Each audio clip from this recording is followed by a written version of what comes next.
Oh, you know what I love? Sports. I love sports. Sports. When It comes to Texas A&M. Where are you getting this information? Let me tell you. Welcome to TexAgs.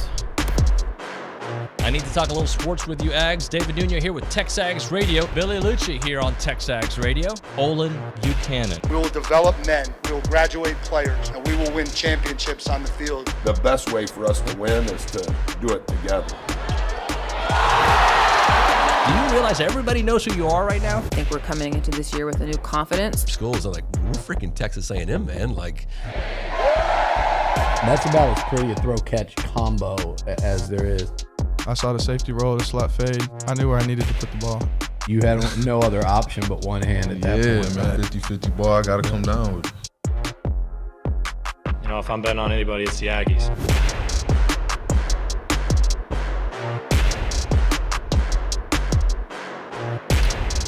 So I got a little note for you, OB, to start off the show. Texas A&M baseball has won 19 out of their last 22 games. Off to their best start since 1993 with a 39-6 mark. The 15-6 start in SEC play is the best in program history. I think we know it, but to just set the tone of where we are heading into this big weekend in Baton Rouge. So the last one you said 15-6 mark is the best start in SEC play in the program's history. I wouldn't have known that. Because I remember that year when they had Boomer White for that season. Yeah, they had such a big year. I wouldn't have known that because I probably would have thought that that year was maybe as good. But yeah, it's phenomenal and it's so exciting. And you know what? I'm hoping to get out the brooms this weekend in Baton Rouge. Man. First of all, Baton Rouge needs to be swept out. It's dirty. It's dirty. Not like Janet Jackson, nasty. No. Yeah. Sorry, guys. They talk about College Station. We can talk back. Oh, I can't imagine why. You know what? What is there to do in College Station? Go to restaurants, go hiking, biking, canoeing, Milliken Reserve. Yeah. Go ahead. Yeah, what is there to do to not get killed? Well, there's that. Yeah. The casinos are fun, but you got to be old enough to do it. Sure. But you know what? This is the truth. Actually, Baton Rouge is fun, but I'd prefer College Station. It's fine. I know when my son went there, I said, just stay on campus, okay, son? Not going to happen, buddy. Pretty much. He does. That's where all the fun is anyway. But anyway, it was funny because he came back, last summer, and he said, I probably never thought about this before, but it really is clean here. I think a year in Baton Rouge can make you appreciate the cleanliness of College Station. I enjoy when I go to Baton Rouge, by the way. I do enjoy it. I'm just being silly here because there's a series going on. But is this a reflection of David Nuño, me? Yeah, talking in that way. Is it just I expect a good weekend, but I'm super worried because LSU's not very good, and we know who they are. They are typically a great program. They're a proud program, and so you can't ever take anything for granted, especially on the road. You don't want to go over there, and I'm not sure they won't, with the same kind of mentality because you're having a good season, and they're not having one that the LSU football team came over here with 2 years ago. If you come over there with the mentality that, okay, we're just better than these guys, let's just go get an easy win of a series and leave town, you might be disappointed. You go in there with the same mentality, and I think they will, that you've approached every series with this season, and you'll probably get similar results. Yeah. I am super excited to see what the pitching staff does this weekend on the road. I'm interested in seeing what kind of I read, I believe Callie or Caitlin put this in the notes. It might have been you, Caitlin, about they're averaging 10,000 a game to A&M 6,900. I forget what the number is. Callie put it on there. Just their fan support, even though it's been a rough season, is always going to be there, and it's going to be rowdy, and it is a rivalry. It is it may not be A&M Texas, but it is a rivalry. If they had, if A&M had as large a stadium, you might see the 12,000. You might see everything similar, but they like baseball. great. We like baseball. We do like baseball, do we not? So it's going to be it's a fun environment, even if you're the villain, right? Even if you're the visiting as long team. as you win. Yeah, but you want to play in that kind of environment. Every coach I have in this studio tells me that's why I'm in the SEC for that. You don't want to go into a game and there's 300 people there and half of those aren't even interested. You know, it makes it fun as a player. I know I never played at that level, but even when I was in high school, when you played a rival, and you'd have 5,000 seats filled in your high school, it just made it more fun. So now just magnify that. Sure. I'm sure I bet you. I have no doubt in my mind every player and every coach on A&M team is really looking forward and excited and enthusiastic about the idea of playing over there. Trivia question. Even if they're not very good this year. Who's the hottest A&M player right now? Burton, probably. And you know what? You can mention a couple names before the stars that are on that same kind of path right now. Caden Sorrell, your freshman of the week, had a big week. Yeah. Travis Chestnut, obviously, had a he's big been weekend. playing really well. So, I mean, you've got some dudes delivering out there. Hey, I want Ali to... Camarillo? Ali Camarillo. I just wanted to hear you say it. I wanted to hear you say it. Well, I'll say it in Ali Camarillo. That's your East Texas form. That's from... if he lived from White Oak, if he's in White Oak, Texas, Ali Camarillo? His name would be if he's in Amarillo, he might be. That's what he'd be. Ali Amarillo. Ali Amarillo. Yeah. By morning. But let's. Too bad he's not from San Antonio. Hey, nice play, OB. Let's talk a little football for a moment. Remember yesterday we were talking about the revenue model that could be coming.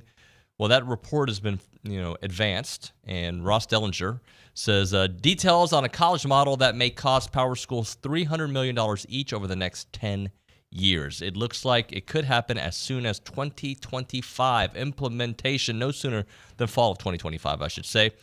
And some of the particulars from his tweet: $17 to $22 million revenue sharing cap, 2.98 damages tab, deadline. I don't know what the deadline 40 days means, and I'll kind of get deeper into this, but I find it very interesting that this is where we're at this quickly.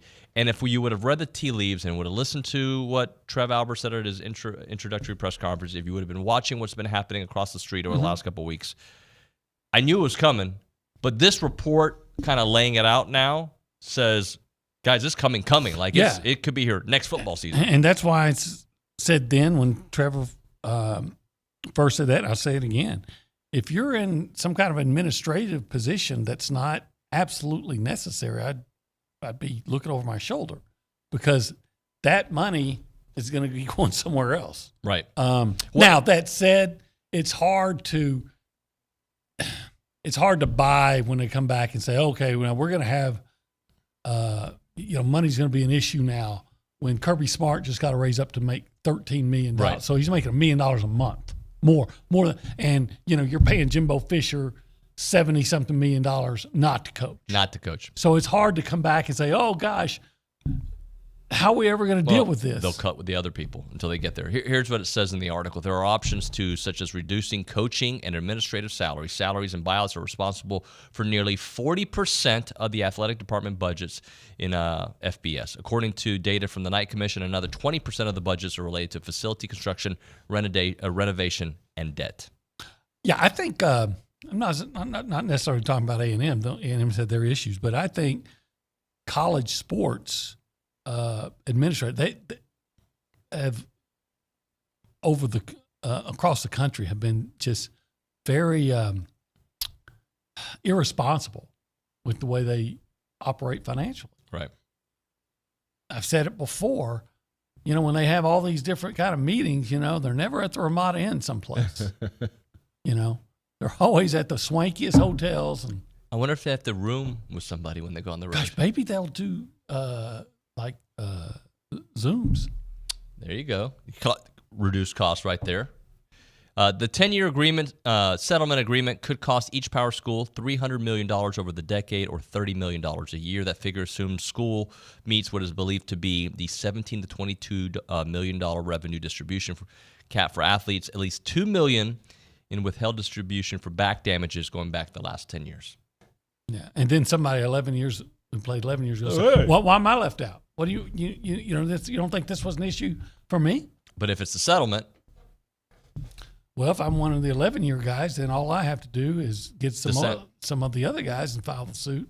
And, at some point you say, why am I excluded? there's a couple more things I wanted to highlight in this article. The financial concept to any new model involves the implementation of roster limits and expansion of scholarships across those limits. For instance, under the current rules, NCAA allows to distribute 11.7 scholarships across baseball rosters of 32. Stupid. Under the new model, schools may now choose to provide a scholarship to each position. However, many are determined by sport. The same goes for sports, including football, which could see its roster limit actually reduced. Yeah. Well, you got 85 right now, 85 scholarships.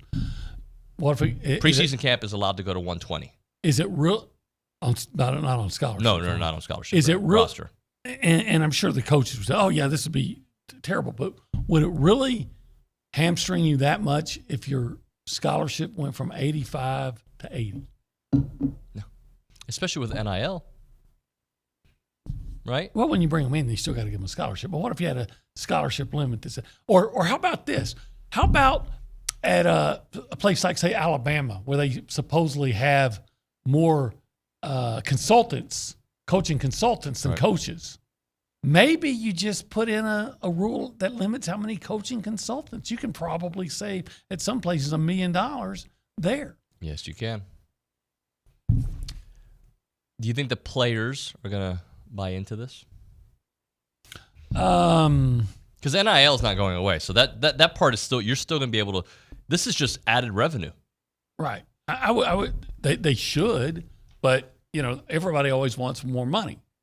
So if you pay me 50, well, I want 60. If you give me a 60, then I want 70. Here's an interesting part about the ACC and Big 12 versus the Big 10 and the SEC. The stark reminder of the existing budgetary gap between ACC Big 12 and the SEC Big 10, whose future television contracts and college football playoff distribution will further grow the financial chasm. Should the Big 12 and ACC have a lower cap revenue than the richer SEC and Big 10? It's a question worth asking. Is it? Absolutely.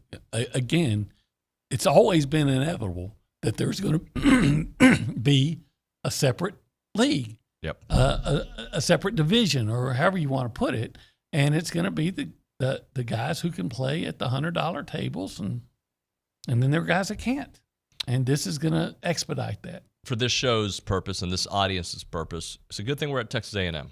Yeah, we're in the big boy, we're in the big table. We've got the financial means to withstand whatever this looks like, right? Because whatever A&M's going to go through, Alabama's going to go through, LSU, Texas, right? We're all going to go through. You know what you're not going to see? What's that? Moving forward, you're not going to see, I don't think, the coaches that get fired and you still have to pay them. You don't like your coach? Auburn did it with Gus Malzahn. A&M's done it. Everybody's done it. You don't like your coach? Well, too bad. You're going to have to wait until his contract runs out. So don't give him a 7-year deal, 10-year deal. Don't give him a 7-year deal. And you probably won't see a lot of the renovations that we've seen. Good thing that A&M has get baseball in quickly, right? The renovations, those will come from private donations that are say, look, I won the lottery and I like baseball, so I got this and I want this money. I'm going to give you this money, but only if it goes directly to baseball. But now those donors have to decide what's more important: renovations, NIL, because eventually, but they get to decide. They do get to decide. All right, that's Coffee Talk presented by TexAgs Coffee. Beat the hell out of mornings by going to texags.com/coffee and get yourself some TexAgs coffee. Let's do a number. What number shall we do to get a free coffee? 13 million. 13. like the 13th million. How about 13? The 13th text. All right. The 13th person to text in at 979-693-1150, the word coffee, will get themselves a free batch of that TexAgs coffee. Let's go around the room and say hello to the people out there. We go behind the glass. We say hi to Nick Savage. Nick, good morning. Howdy, good morning, y'all. Ooh, deep voice. Good morning, Nick. I'm not trying to be any deeper. It's just, I don't know, morning voice today. But yeah, OB, I'm kind of about this whole, NIL restructuring, how it's going. I feel like it's a slippery slope that's just never really going to end until maybe the two big conferences break off. Like you said, like, oh, the 11-year guys are going to want their share, and it goes down that way. Then it gets to, okay, well, you're getting X amount, I want this amount. So it's such a big and extremely complicated issue that I don't know where it ends, but maybe it stops when the two big conferences break off. But yeah, it's wild. The answer is it never ends. There's going to be cheating. Oh yeah. I mean, everybody's going to get paid, right? If you're on scholarship, you're going to get paid. Yep. But you still have NIL, so I can make the money on NIL that's beyond this, I would assume. I don't see how they can get around that, around what was a Supreme Court decision. And then that maybe they're going to try to put some parameters on that. Again, and take it to a court, you'll probably lose because the NCAA loses everything. Right. I think the first thing they could do is just get rid of the NCAA. Well, I thought that's the direction we're going, but this is their last-ditch effort, their Hail Mary, to try to keep everything galvanized, keep everything together. I still think eventually it won't be here. Yeah, it'll be the way we see it, at least. It'll be just the big SEC. And the Big Ten? Well, that's why I say big SEC. And because why do you need the NCAA?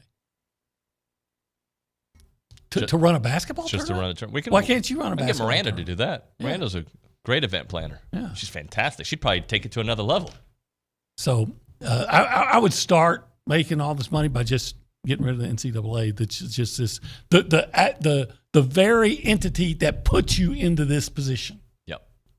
Like if you had a business and you had someone in the business like you're the Bud Light, and you had one person that was really responsible for a catastrophe of your business, you cut them loose. Right. Well, the NCAA is not one person, but the NCAA is responsible for this because they never did anything for those years.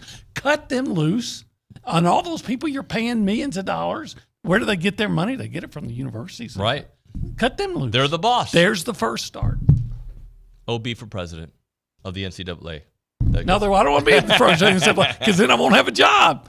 All right. By the way, I don't think I told the people what show this is. They're probably listening like, is this about politics? Is it about country music? No, it's TexAgs Radio, presented by... Which is about all those things. Yeah. CC Creations. Well, actually, the show itself, okay. David Gardner's Jewelers. Yes, David Gardner's Jewelers in the Rollo Insurance Studio. This is a beautiful studio, isn't it? The Go Out. It is. It could be nicer. Oh, it's about to be. I know. That's why I said that. And, spoiler alert. And brought to you by the Go Hour. Brought to you by CC Creations. CC Creations. Go Hour stands for Gabe and Olin.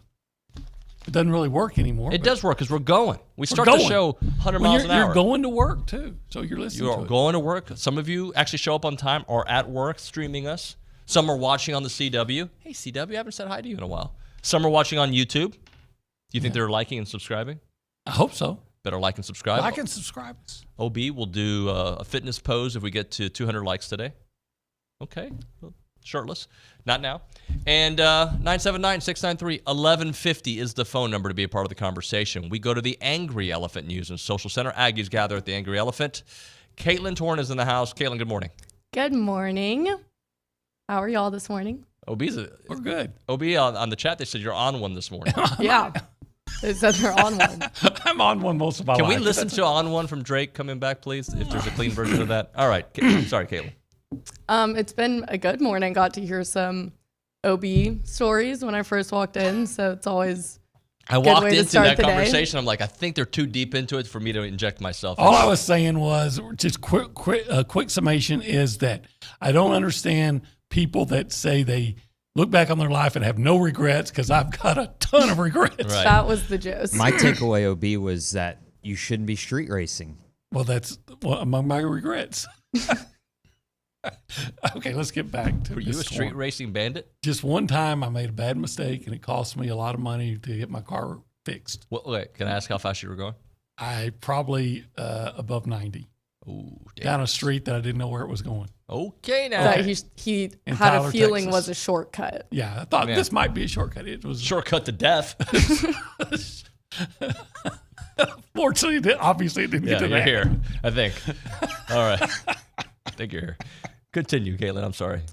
We have a lot of texts in the text groove about texters. coffee right now, but we have one from Elbert in, I think it's a College Station number, saying, shouldn't the 7-year statute of limitations be applied to the maximum number of years the schools have to go back to play players? I think it's a settlement, so I don't think that's how it would work. I think they're deciding that this is what we'll settle on, and they're trying to meet at a point, because like you've said before, OB, how far do you go back? All right, we're willing to go back 10 years, and this really became a conversation.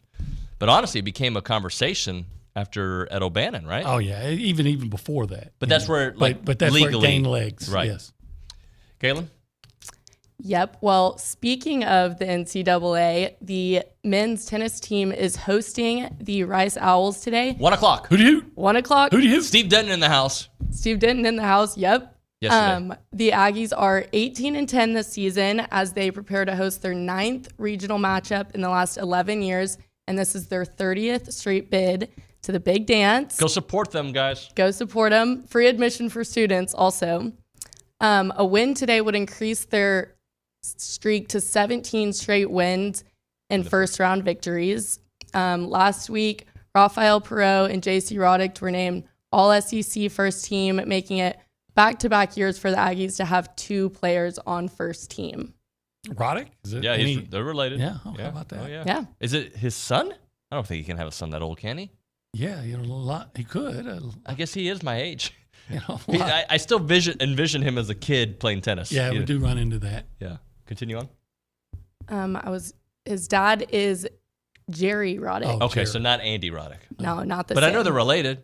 They've got to be. No, I know. An uncle or No, they're 100% related. Even Steve Denton said it. They come from a famous family. He said it on the show yesterday. Can we fact check that, somebody? Because I hate sounding like an idiot, which is normal, but I like to fix it when I do. Continue on, Caitlin. This is Perot's second year to be named first team after posting a 15-10 record on this season. He's ranked 23rd nationally in singles after holding down court 1 for the Aggies all year long. Got it. Roddick. I got to interject. Got to. Sorry. You got it? I got it. Roddick was born in Omaha, Nebraska. I'm sure you care about that. The son of Blanche and a school teacher, Jerry, a businessman. He's the older brother of tennis star Andy Roddick. There we go. So it's his uncle. Yeah. Uncle Andy. Continue. You were right. I apologize. Well, Junior J.C. Roddick is earning his first All-SEC recognition after being the only player in the league this year and the only person in A&M history to win back-to-back Player of the Week. He sits at 40th nationally and leads the team in wins with 25 wins this season. So I think we'll definitely be looking to them over the next 2 days. 100%. Obi, any thoughts before we hit a break? You're going to have to be more specific. I don't know. I was just trying to buy time to find the spot I was going to do. Yeah. Do not drive way over the speed limit on roads you do not know. When we come back on TexAgs Radio, OB, here are a couple talking points I want to get into. One is Wes Johnson. Okay. He chatted about the cheating scandal. Wes Johnson being the coach at Georgia. Yep. Wasn't he at LSU before that? Probably. I think so. I'm not the baseball savant in the room, but it sounds. I have to look him up. And also we have Patrick Beverly making news. I want to talk about that, so we'll get into that right now. We're talking about career opportunities at the Association of Former Students, looking for a reason to come back to Aggieland. I had a reason. I came back. I wanted to come back. I found a job. I'm happy. That can be you too. You can find a job and be happy, and you can find that job at the Association of Former Students because they're looking to hire professionals to join their team. Openings all over the place, marketing, fundraising, you name it. They got a lot of great places to look in that to work for that great organization. They are the premier alumni group serving the A&M Aggie Network as a part of everybody's story, right? They've been a part of Howdy to Hear for your story. Don't miss opportunities to help the association with those Howdy socials, Aggie Reading Day, class reunions, Aggie Muster, and everything in between.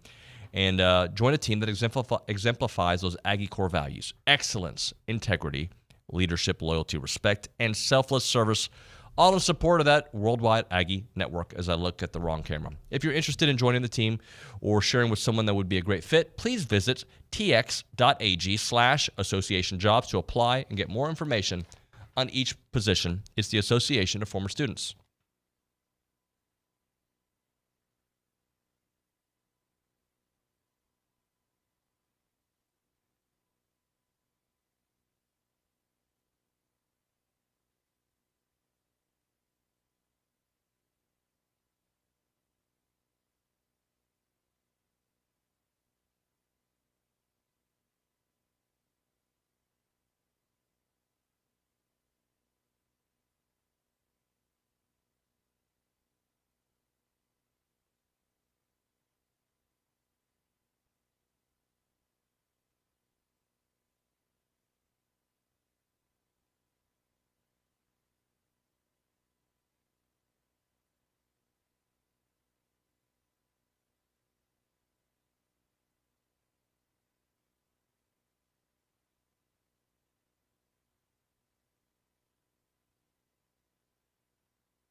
This is such a classic, OB.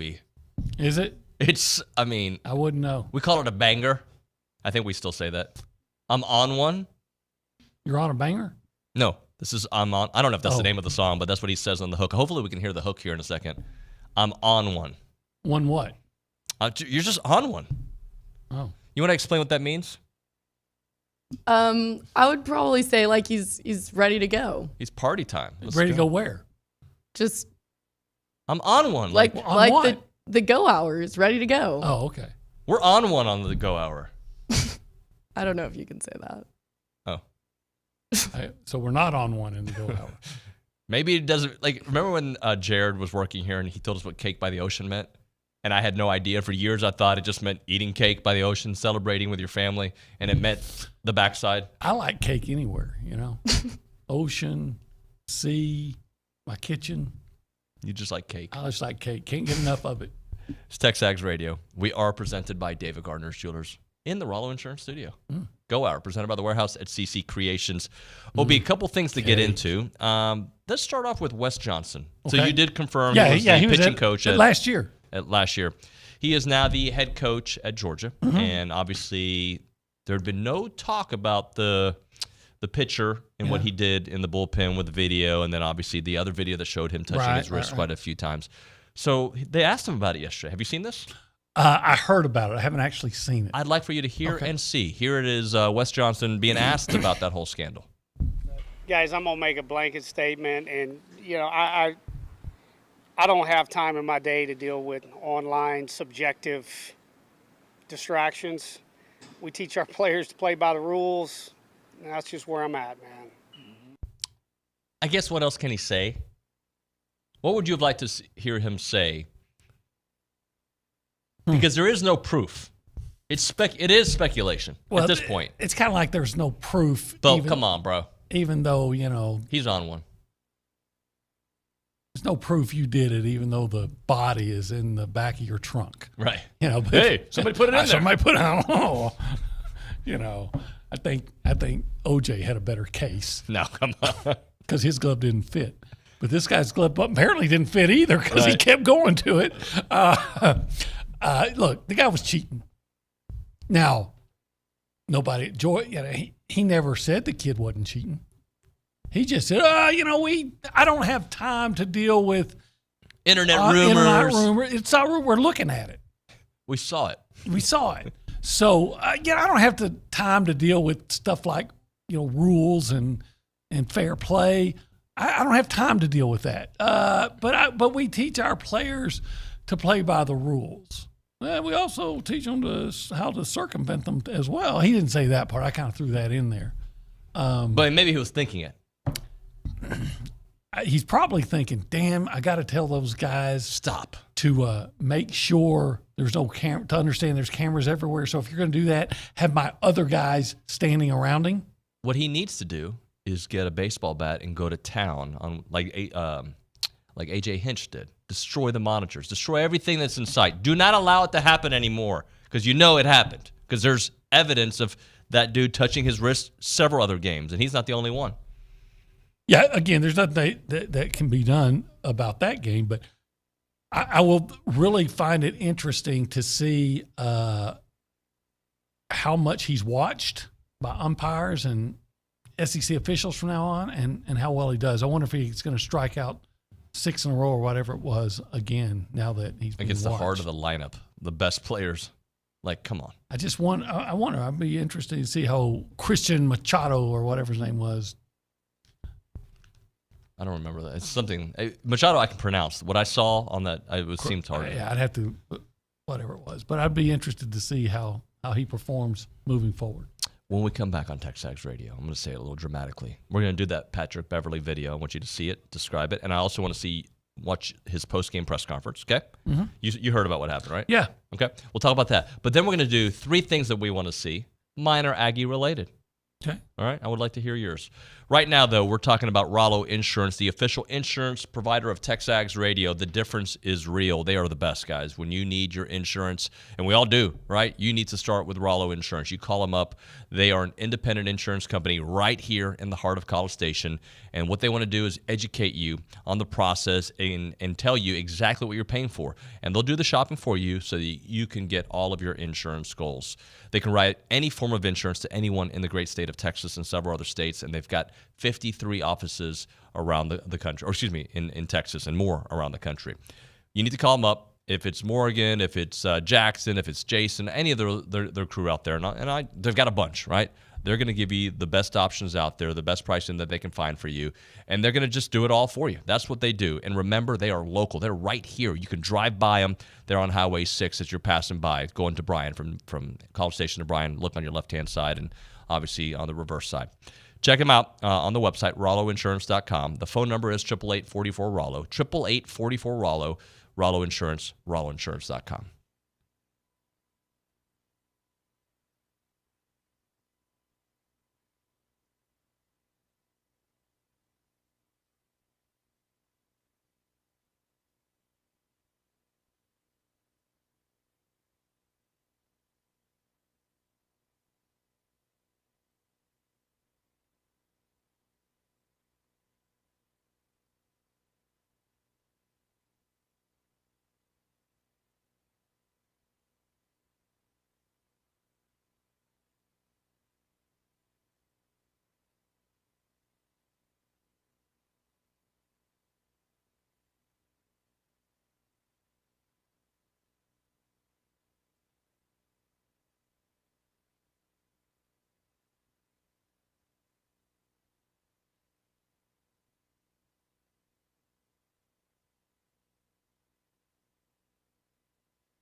TexAgs Radio, presented by David Gardner's Jewelers Rollo Insurance Studio Go Hour, presented by the Warehouse at CC Creations. Chad Clark says there's no proof is incorrect. If someone were caught on camera stealing, that would be proof. What I'm saying is there's no proof what he was doing in that little corner. We highly suspect he was cheating, but you cannot prove that he was cheating by that video. We can only, it looks like he's cheating. Yeah. You can come to a very decisive educated. conclusion. Yeah. Would that be a hypothesis? Yeah. That he was hypothesis. cheating? Yep. Yes. I mean, we all know. We just don't know. Maybe he was praying. And see, except he was looking around a lot. Yeah, well, you know. Like to make sure no Stevie one was Wonder. watching him praying. Praying. I hope no one's watching me pray here. You got to pray just to make it today. That's how we pray. I got to do that every day. MC Hammer. Oh. 1988. Can't touch this. Sorry. All right, let's continue on. That's about the extent of my MC Hammer. and Oakland A's bat boy. Too legit to quit. I know those two. The Too Legit to Quit and Can't Touch This. You knew he was Oakland A bat boy, right? Yes, I you did did know that. Yeah. I'm talking about his song. Yeah, so that's all I knew. Too Legit to Quit. He actually came and performed in Tyler. In Tyler? Yeah, played the Wool Palace. Hammer Don't Hurt Us, I think was the song. Didn't know it. Yeah. I remember the song If I Had a Hammer. By? But if I had one, I'd hammer in the morning. Hey, all over this land. Let's class up the joint for a moment. Let's go to the Angry Elephant News and Social Center. It will. Yeah. Caitlin, I know we got a couple texts to get into. There was a baseball question, and there was also one about a great benefit coming up. Yes, let's start with the benefit. We want to give a special shout out to Miss Charlene Banfield, who is class of 99 here at A&M. She is a mother of two and an educator in the Bryan College Station area. She's described as has touched so many lives in the community, and in December, she was diagnosed with a glioblastoma. So this next Saturday on May 11th, they will be hosting a burger lunch in the parking lot from 11 to 3 p.m. at the J&L Boutique. $15 a ticket, and you can purchase tickets through the 8th because there will be a limited quantity available at the door. All the sales from the boutique will be donated to the fundraiser. There will be an auction from May 9th to May 11th. Does it say where this J&L Boutique is located? 750 William D. Fitch Parkway. Right down the road. Yeah. Right down the road. I like burgers. I love burgers. Yeah. Yeah. Love and burgers. I know there's a post on the boards about it as well, so go help out burger Charlene for a and her good family. cause is even better. Burger for a good cause. Yeah. Sounds like a really good cause. Silent auction open Thursday, May 9th through Saturday, May 11th at 7 o'clock. So just keep her in your prayers and obviously help out wherever you can, folks. Their goal is to raise $40,000. And hopefully all of the TexAgers can go out there and support. I know there was a question that came in about from a 940 about the baseball stuff. Can you remind me what the question was? Yes, he wanted to comment about the discussion on player contracts and what would happen if you get hurt. Well, he says at the end, my question for you guys is, once student athletes sign contracts, would they be tradable like professional sports, or do you see a transfer portal continuing as a type of free agency all the time? So I don't think trades will happen. I don't know that for sure. I don't think so. But I do think the portal will be greatly minimized under this scenario because I think there will be contracts to the school. I think for the most part, guys will be in the portal because their school is allowing them to be. Boom. You know what? Go ahead. Maybe even encouraging them. You should go. Yes. You should go explore your wings. All right, let's 3 things we want to see, OB. Tell me the 3 things you want to see this weekend. A win over LSU on Friday, Saturday, and Sunday. Yep. Okay. I want to see a sweep. Sweep. Okay. That's, by the way, that's on my list. What's the softball team doing this week? They got a big series with Florida. In Florida, man. Yeah. I want to see them sweep. Okay. Or at least win that series. So far, I feel like you're taking my copy points. Okay. And then the third thing I want to see is I that I don't even know who they're playing. I want to see that Georgia pitcher when he comes in. I want to see give him up get 9 rocked. runs. Yeah. All right, here are the 3 things I want to see. I'm going to go a little geo-targeted here. Okay. Braden Montgomery break out of his little mini slump. Yeah, gosh, he's been like 2 of 10. 2 of 10. Yeah, that's a mini slump for with him. a grand slam in there. I think the grand slam was before the 2 of 10. Yep. So I want him to break out of his mini slump, and I expect that to happen. His batting average is all the way down to 365. I would love to see, and I want to see, a sweep this weekend. We've gotten so close the last couple of weekends, knocking on the door. Yeah. Let's get the sweep done this weekend. Knocking on Sweep's door. And I want to see A&M softball win the series, obviously, in Florida, right? I'm going to throw a 4th one on there because it goes to what I've been teasing. I want to see Patrick Beverly suspended for the entire season next year for what he did last night. And we're going to take a look at the video. He threw a ball at a fan that was apparently clapping at him. And he threw it twice, apparently. Who does he play for again? Milwaukee Bucks. The Bucks. They were eliminated. Yeah. But they threw the ball, boom, and he hits the person. And teammates came to stop him. I had a problem with it, no doubt. But then his press conference afterwards, OB, did you see the press conference? I heard about it. I heard the video. The audio of it. Well, let's go to it and watch Pat Beverly there. When he's trying to be asked about what happened, he is very dismissive of the ESPN reporter, even pushes her phone or her microphone away. Let's take a listen. Here. Oh, excuse me, I'm sorry. Yeah. Before I finish. Yeah. You subscribe to my pod? Do I subscribe to you? I do not. So you can't interview me then. No disrespect. Well, Jamal is here. You subscribe? Okay, cool. Yeah. That's cool. Again, there were a couple times within a bucket or two. In previous games, y'all have been able to kind of get over that hump, or maybe. Was it anything they did in particular, or was it just one of those where the bucket didn't go down, there wasn't the stop, they made one? What kind of prevented that you all from being able to get over, kind of like you have in the past? You move that mic, please, or just get out the circle, please, for me, please, ma'am. If you're not subscribed to my pod, I appreciate it. Thank you. Wait, she moved. No, don't move. No, I'm not going to move. So this is how I do my job, dude. That the player empowerment era and the podcast, look, I love it. They have a voice.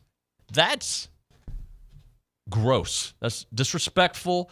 You do not have the option to do. She didn't ask a mean question. I didn't hear the question she asked. But they're asking about the altercation. You listen? Do you subscribe to my podcast? If not, I'm not going to listen. Suspend that man. Oh yeah, he'll be. There will be something come down, whether it be a fine or. For both, though. But of course, think about who the NBA commissioner is. You really think he's going to come down on a player? I do. Really? Okay. I do. I mean, he did not come down hard on Draymond Green, or hard enough, some would say. I think that you cannot take matters in your own hand and throw a ball at a fan. Yeah. Now, who knows? He's going to say the fan said something to him. Look, this is something that I've got a problem with. You know, those seats that the guys, that's a $500 seat. And at some point,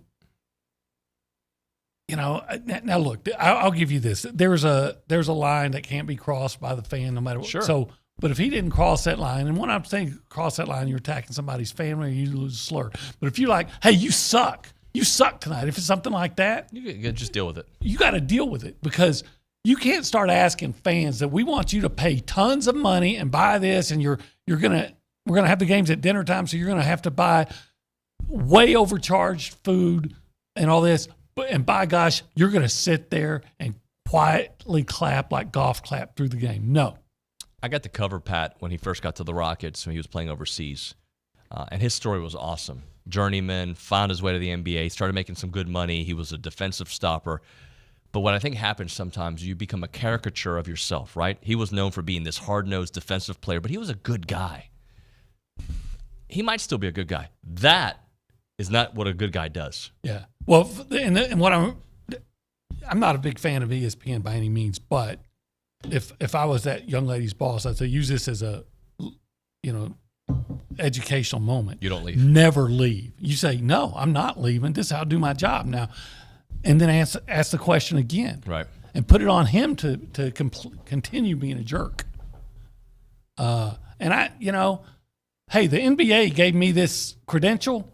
They didn't say I have to be a subscriber to your podcast to be able to be in here and ask a question. Now you don't have to answer it, but I'm going to ask. But I'm going to ask, and I'm not being And if you don't want to ask, I may ask it again in a different way, and you just keep telling me no because I know the camera's on you, and it's going to make you look a lot worse than me. Let's do this. Let's hit a break. Come back with bank on it. I want you to bank on something. And I want to come back with Kay Naegeli and Around Aggieland. Right now, Caldwell Country Chevrolet, Highway 21 in Caldwell, online, CaldwellCountryChevrolet.com. Great deals on the website. They change them every month. When you are in the market for a vehicle, it can be a very stressful process. You want to make sure a couple things. You want to make sure that they got the car you like. You want to make sure the pricing is good. You want to make sure customer service is good. You don't want to have some guy just sell you things just to sell you, upsell everything. You want to go somewhere you can trust.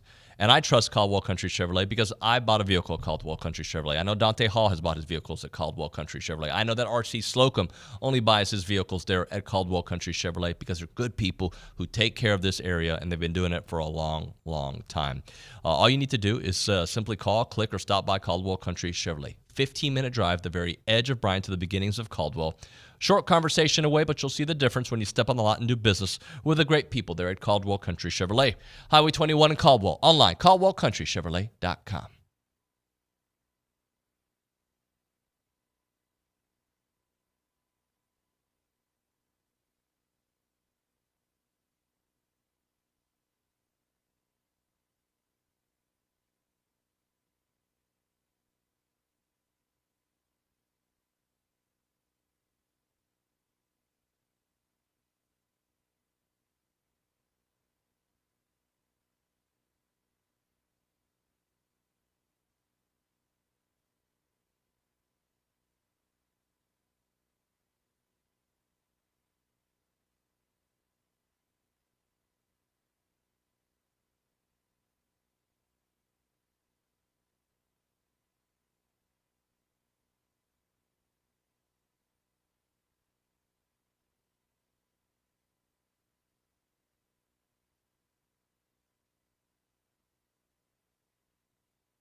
You're a Guns N' Roses guy?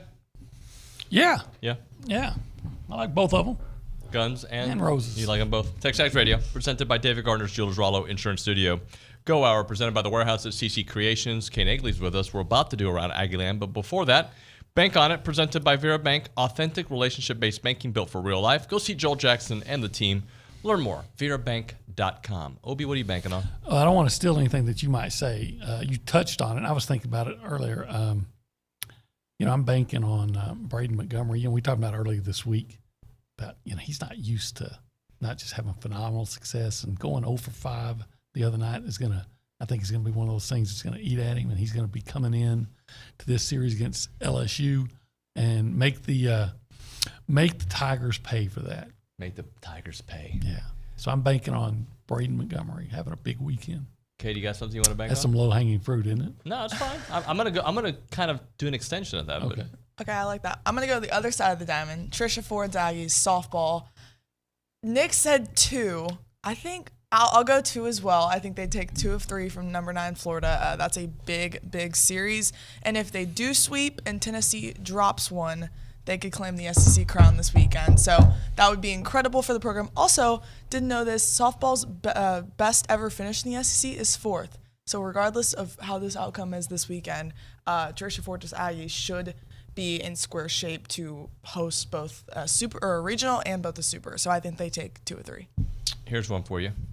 Braden and Jace combined for 5 home runs this weekend. I'm going to take it a step further. Gavin Grohovic coming back from injury. They're going to combine for 6. I'd like to say more, but I'm going to go with 6.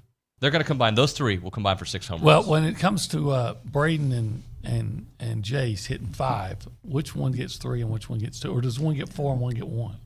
Or does one get 5 and how's that going to? He wants to know the splits. That's the next segment called Super Bank on it. Breakdown. Super Bank Breakdown presented by a new company. If you would like to sponsor it, Nuño at TexAgs.com.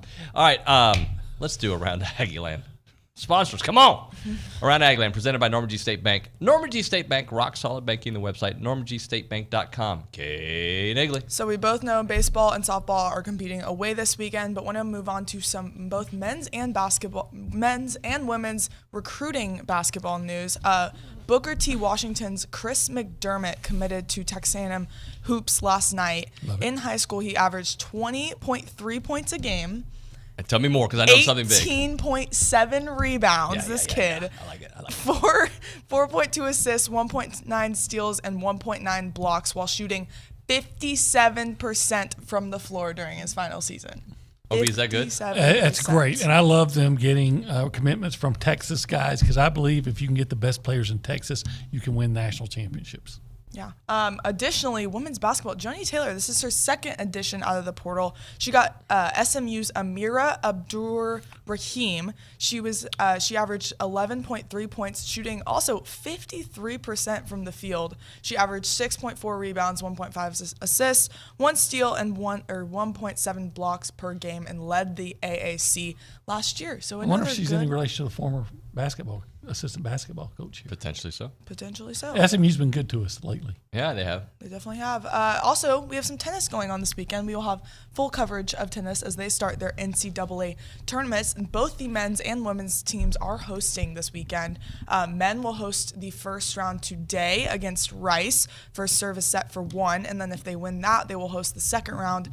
Tomorrow, they will take on the winner of Baylor and San Diego. Additionally, women's will host Texas A&M Corpus Christi tomorrow in the first round of NCAAs at 1, and then with a win, they will play Arizona and Oklahoma on Sunday, also at 1. So. Let me address this. JW says, disdain for Patrick Beverly, but you like Draymond. David, you're bipolar. Let me explain. Draymond Green was very polite to me in interview settings. But Patrick Beverly was too.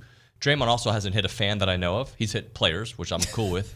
And I'm more upset about how Pat Beverly handled this. Okay? Yeah. The other thing, congratulations. Full-time job at TexAgs. Thank you. Yeah, for those who don't know, I will be a full-time content specialist here at TexAgs. I'm excited. These two have helped me along the journey, so I appreciate y'all. You're great. Obi, thank you, buddy. Mm-hmm. All right, when we come back on TexAgs Radio, the baseball bunch, 2/3 of the guys here in studio, 1 on the phone. Who do you think is going to be on the phone? Text that answer in for no reason at all. It's TexAgs Radio.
We're on one here on TexAgs Radio, presented by David Gardner's Jewelers, Rollo Insurance Studio Baseball Bunch. If you guessed Bronny would be on the phone, you'd be wrong. Ryan Brauninger's in studio. Hey, Brian. I was wrong. You were wrong. We got a couple texts Good about morning. it. Good morning. Good morning. You doing all right? Yeah, I'm sore, Yep. but I'm okay. And I'm tired, but I'm okay. I'm glad to be here. Glad to get out of the house. Scott Clendenin, how are you, sir? I'm good. I'm not sore. I'm glad to be here. Richard Zane on a mobile on his way to BR, Baton Rouge. Richard, good morning, buddy. What's up, y'all? How are y'all? Good, man. All right, so I'm going to start off this segment the way I started off the top of the Go Hour. And it's about where we are in Aggie baseball heading into this series. The Aggies have won 19 out of the last 22 games. Best start since 1993 with a 39-6 mark. 15-6 start in SEC play, which is the best in program history. Let's start off with Richard Zane on the phone. Richard? Yeah, I mean, I don't know why there are a segment of fans in the Aggie baseball fandom that are so concerned and not allowing themselves to enjoy what this team's been doing so far this year. It's been incredible. They win in different ways. The pitching's vastly improved from last year. You've got 3 future first-rounders atop your lineup that are just been absolutely insane. They've all lived up to the billing. And it's been a lot of fun to cover, and so much fun to cover that I'm driving 6 hours to Baton Rouge, something I never thought I'd actually do. So, yeah, I'm enjoying it a ton, and I'm just curious and hopeful that they can keep this going for the next few weeks and into June.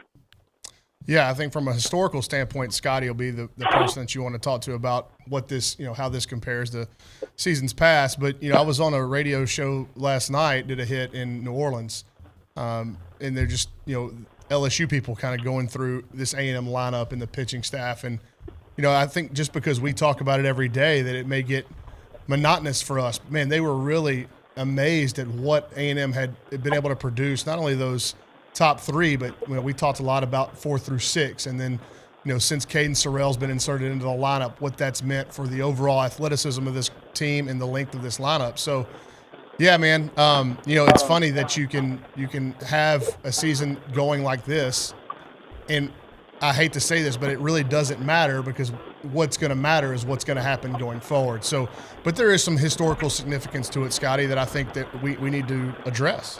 Yeah, I think that, I talked about it last week.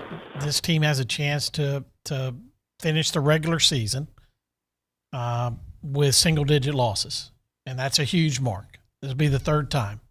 And, one of those teams didn't make it to Omaha. One of them did, and is celebrated for that. It's when you put yourself in a position where you're going to not just be a top 8 seed, but be a top 4 seed and play, super regionals against teams that you will have an advantage over. You're not in the 8-9 slot right now. And that's a huge thing for this team is it has a chance to, even though 1 through 16 is going to be very, very good, and there's going to be maybe 10 SEC seeds in this top 16 seed, you're putting yourself in a position where you're not going to go up against a team that might be your equal that had the schedule in the SEC the opposite way and took some losses that were on the road that they might have won some games at home with. So it's the kind of season that gives you the best path to go to the College World Series.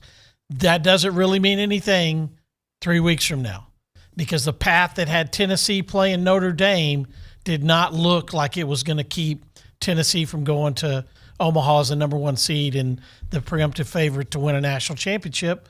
And we all know that Notre Dame won that Super Regional, and that's who A&M played in 2022. Ronnie, you were helping me get ready for the Schloss interview yesterday. One of the points you brought up was playing in Baton Rouge, how difficult it is with that crowd, and also what's at stake for LSU. Yeah, the old saying, hungry dog runs faster, and LSU should be as hungry as they've ever been because their season is – their backs are up against the wall. They've got 14 conference losses.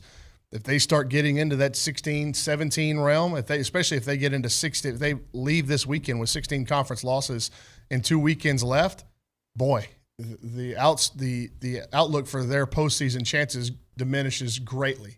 I don't know how many teams have ever gotten in at 13 and 17 in the league, but it's very, very few. So if A&M goes there and just wins the series this weekend, that's going to put LSU behind the 8 ball. So the Tigers should come out with everything they've got. They have been playing better as of late. Now, they haven't played great teams, Mizzou and Auburn in back-to-back weekends. But look, anybody in this league can beat you. And I think that it was important for LSU, if they were going to have some kind of grip remaining on their season, that they win those series and give themselves at least a fighting chance to make the postseason. And that's what they've got. And that's what A&M's walking into, a hostile atmosphere. And I know they've been pretty good on the road. But when you look at the series in Tuscaloosa and the series in Columbia, there weren't any people there. There are going to be a lot of people there this weekend. So this will be the biggest road test in terms of environment this weekend without question. And I think that, you look at Ole Miss, who A&M's going to get these two teams in back-to-back weeks that are in the exact same position. Now, Ole Miss gets Auburn, and then they're going to play each other. So it's for, LSU, Ole Miss trying to make Hoover. I mean, their backs are against the wall to make Hoover. And I think that's where this is a lot of pressure the next 2 weeks when A&M goes on the road to play two very hungry teams that have a lot on the line. Because Ole Miss is playing Auburn. They have a chance to win that series. If they can get a game ahead of LSU, then they put themselves in a pretty good spot, because then they have to play the last week at LSU. So there's a lot going on the next couple of weeks as far as playing a hungry, dangerous team with their backs against the wall. And I think that's where A&M has got to keep their level the same, because if you're riding that emotion, which is we're playing because our lives depend on it, you can get that high, but you can take that down really quick. A&M has got to stay level-headed, and that's been one of the underrated parts of this team is down 5 at Alabama, down 9 last week. It was the even keel at what this team played and didn't press and let their talent and the coaching, their scouting reports and everything like that. They never got out of that. They stayed even with that 2 weeks against teams that they could have lost games very easily. We'll get Richard back on the show here in a minute. We're going to get him on Zoom here to make it a little bit easier for us. Let's talk about the rotation. So yesterday I was on the air with Richard when Schloss told us it's going to be Prager, then Lampkin game 2 to TBD for game 3. Just your thoughts on the rotation, Bronny. Yeah, I think that was by design because they were working on stuff during the midweek with Tanner Jones.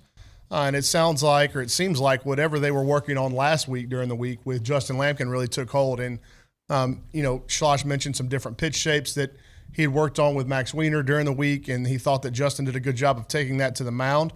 That's a lot easier said than done when you're trying to implement new elements to your arsenal and then go out and execute them at a high level in SEC competitions. Obviously very difficult to do.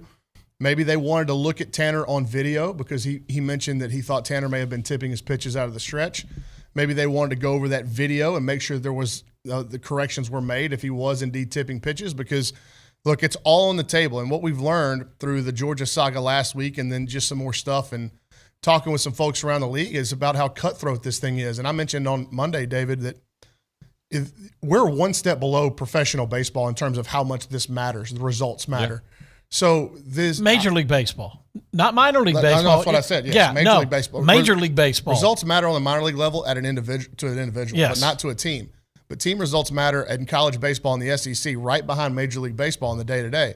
And so what we're seeing is that these teams are going to go to any length possible to win baseball games. And you're crazy if you don't think that Jay Johnson and his LSU staff combed over every possible thing they could in those videos of not just Tanner Jones, but every A&M pitcher to try to find an advantage. Right. And that stuff gets shared across the league. And so they wanted to probably get Tanner back in the lab and clean him up. And then because he probably threw an extended bullpen during the week, they bumped his start day back.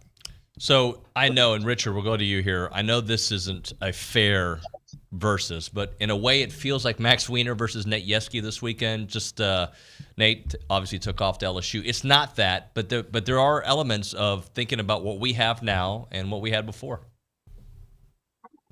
Yeah, and I think on the other side, I would imagine that Nate Yeske is eager and hungry to prove all of the posters and the doubters in College Station wrong and show what his pitching staff at LSU can do. The good thing for A&M this weekend is they don't have to face a Paul Skeens, and I like A&M's bullpen and the guys that they're going to run out in high leverage situations a lot more than what the Tigers will throw out there. Of course, I'm a huge fan of Ryan Brauninger, and I think he's definitely got the better numbers of the two Friday night starters. So I think that gives A&M an advantage on the rotation. But, if it's Wiener versus Yeski, I'm not so sure that that's a great top billing or way to build this matchup, because at the end of the day, it's the players that got to go play. If we're trying to glean one way or the other about whose pitching coach is better based off of 3 games in May, I'm not so sure how successful or how much of a clear answer you're going to get on that, because their work's already done, and it's up to the players to actually go out and perform now. Scotty, I think it would be the pitching staff, and not showing Yeski that you didn't do me right or anything like that. I think they just want to perform. Yeah. A lot of these guys have great relationships with Nate Yeski. I think they want to just put their best foot forward and show that, I've gotten better. I've worked on what I needed to work on. The plan may be different, but, I think that maybe more would be like we see in the fall sometimes is Yeski versus Schlossnagle running that offense. I think that's an edge that both those guys, having worked with each other 2 years, know some people's tendencies, know what they're going to do in some situations. I think that's an intriguing matchup as well as anything. Well, and I think, too, when you look at what LSU has done on the mound this year, they've calmed down and they've settled in and they've pitched much better as of late. And you're looking at Gage Jump and Luke Hellman. Luke Hellman's had a really good year for the Tigers. Gage Jump, a transfer that's come in, and he's going to go tonight against Prager, and smaller guy, left-handed, but with big stuff. And A&M's obviously got better pitching numbers than LSU, but LSU's has flatlined to the point where their pitching has kept them in games. And what's really hurt them at times is, they go through long stretches on offense where it's just Tommy White, Hayden Travinsky, and those guys in the middle that are really banging the ball around the ballpark. And so where A&M, I think, continue to play their game on the pitching side, throw the ball over the plate, dominate the zone. I think LSU in their lineup, they've got a couple of bats that can hurt you. Those guys that are super experienced. I didn't say Jared Jones. You think he's got 19 homers. Tommy White's got 18. Travinsky's got 14. So they've got a 3 in the middle of their order that can really hurt you. But it's just like last week against Georgia. Charlie Condon solo homers don't hurt you. Charlie Goldstein solo homers don't hurt you. It's whenever you put guys on ahead of them and then the 9-hole hits the grand slam. That's where you really get behind the 8 ball. So for A&M, I think Richard made a good point. This isn't about Max Wiener versus Nate Yeski at all.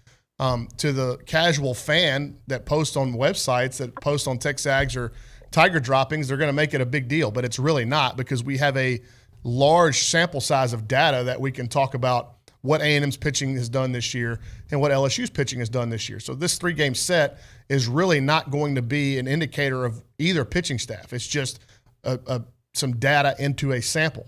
Or into a group of statistics. But I think for A&M, and Scotty mentioned a little bit, it's like, look, you got to play even keel baseball. You can't make the atmosphere bigger than it is.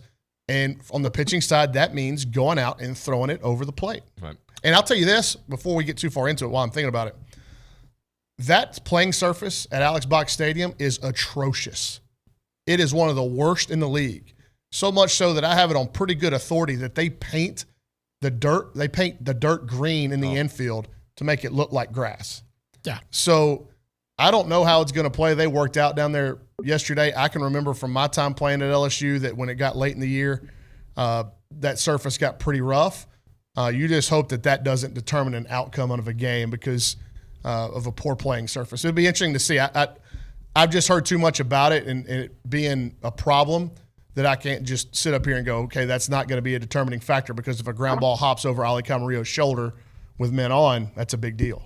Brian, I want to keep it with you. Bronny, go ahead. I'm sorry, sorry, Nuño. Bronny, it's interesting that you say that, especially after you see videos and photos on social media yesterday of A&M having to pull tarp at their own practice on the road. I'm not so sure how commonplace that is around college baseball, but I thought that was very interesting. And if you're saying that playing surface is terrible, maybe that's just another sign that the field crew there in Baton Rouge leaves a lot to be desired. And it's the only place where a high fly ball has ever disappeared underground. That was in the regional years ago at the old Alex Box, where a pop up went under the ground. So it's right on the water table. It doesn't drain. None of this surprises me that they don't have a great playing surface. Do we know what the weather's supposed to be this weekend in BR? It's going to rain today, and it's supposed to clear out of there about 2 or 3 from what I just looked at. But all the stuff that came through here the last couple of days headed in that direction, but it should be cleared out tonight by 7 o'clock for them to get started. I do not want to play another doubleheader. Trust me, I'm driving in it. So, like Florida and Tennessee are playing a doubleheader today. I was texting Nick De La Torre, who writes for Florida, and he was like, "Man, these doubleheaders in SEC series are brutal." And I'm like, "Yeah, man." And I don't advise you getting down 9-0 in the top half of the first inning of the day. It just only makes things longer. But yeah, the worst. I think A&M would be 3 weekends in a row with a doubleheader. If they can't get one in tonight, that'd be awful. It'd be just brutal. Well, TV is going to wag the tail of the tail is going to wag the dog again today, because this week the first 2 games being on TV, it takes away a lot of flexibility on what the coaches can and the SEC can do about playing ball today. Ronnie, just one more thing pitching-wise. Justin Lampkin, you touched on some differences that they've been working with him. It paid off this past weekend. Just what did you see from Justin? Well, I thought, number one, his pace was better between pitches. I thought his intent was better. Look, you get these guys, and it's common practice. I'm not making a negative commentary on Justin, but a lot of these starting pitchers go into their games on cruise control mode. Yeah. Like, I've got to manage my workload to get through 5, 6, 7 innings. And I think some guys, when they do that mentally, it takes a tick off of their stuff physically. And I think that was one of the things that Max Wiener wanted to go into the bullpen and kind of fix up was, hey, these are 1-inning saves. And we've heard Jim Schlossnickel talk about that. Every time that a pitcher goes out there, Max Wiener says, hey, it's a 1-inning save. Go blow it out. We'll talk about the next inning when you come in. And so I thought there was a noticeable difference, especially like everybody could see that the fastball velo was up from pitch 1. And so when the fastball velo's up, the slider velo is going to be a little bit better, and the changeup will play off of that. So I just thought his pace, tempo, and his intent was a lot better in that last start, and I think the stuff played up because of it. All right, let's do this. Let's hit a break. We'll come back with more. It's TexAgs Radio, presented by David Gardner's Jewelers right now. Milliken Reserve Time, farm-to-table community in College Station. They got homes. They got trails. They got wide-open spaces with a mission to build a healthy community around nature, and they've done that. They want to make sure that you enjoy being outdoors with your family and just connect with each other and with nature. They're dedicated to the conservation of a healthy community with their 2,600 acres of open space, those awesome farms and trails that are out there, 30 miles of trails and beautiful homes. They've got an extensive network of trails throughout a wooded landscape that includes the walking and the equestrian paths and the creeks, the ponds, and the gathering areas. They're committed to maintaining and restoring that natural habitat. And by the way, if you purchase a lot there or a home at Milliken Reserve, know this: they're going to share in a legacy of conservation, which means generation after generation, you're coming back to that pristine countryside place, an enduring resource and a place to come together to relax, reflect, and explore and discover out there. The neighborhoods are beautiful. You've got the creek that are on 10-plus acre wooded estates. You've got the hollow in a private and gated community, and you got the meadows that are responsive to that natural surrounding. Learn more at millikenreserve.com. Again, that website, millikenreserve.com.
Baseball Bunch here on TexAgs Radio, presented by David Gardner's Jewelers here in the Rollo Insurance Studio. Scotty, everybody else has talked about it. I'm ready to move on, but you haven't been on the air with us. Just the Georgia pitching situation, Wes Johnson responding yesterday. Just any thoughts, any insight to the whole deal?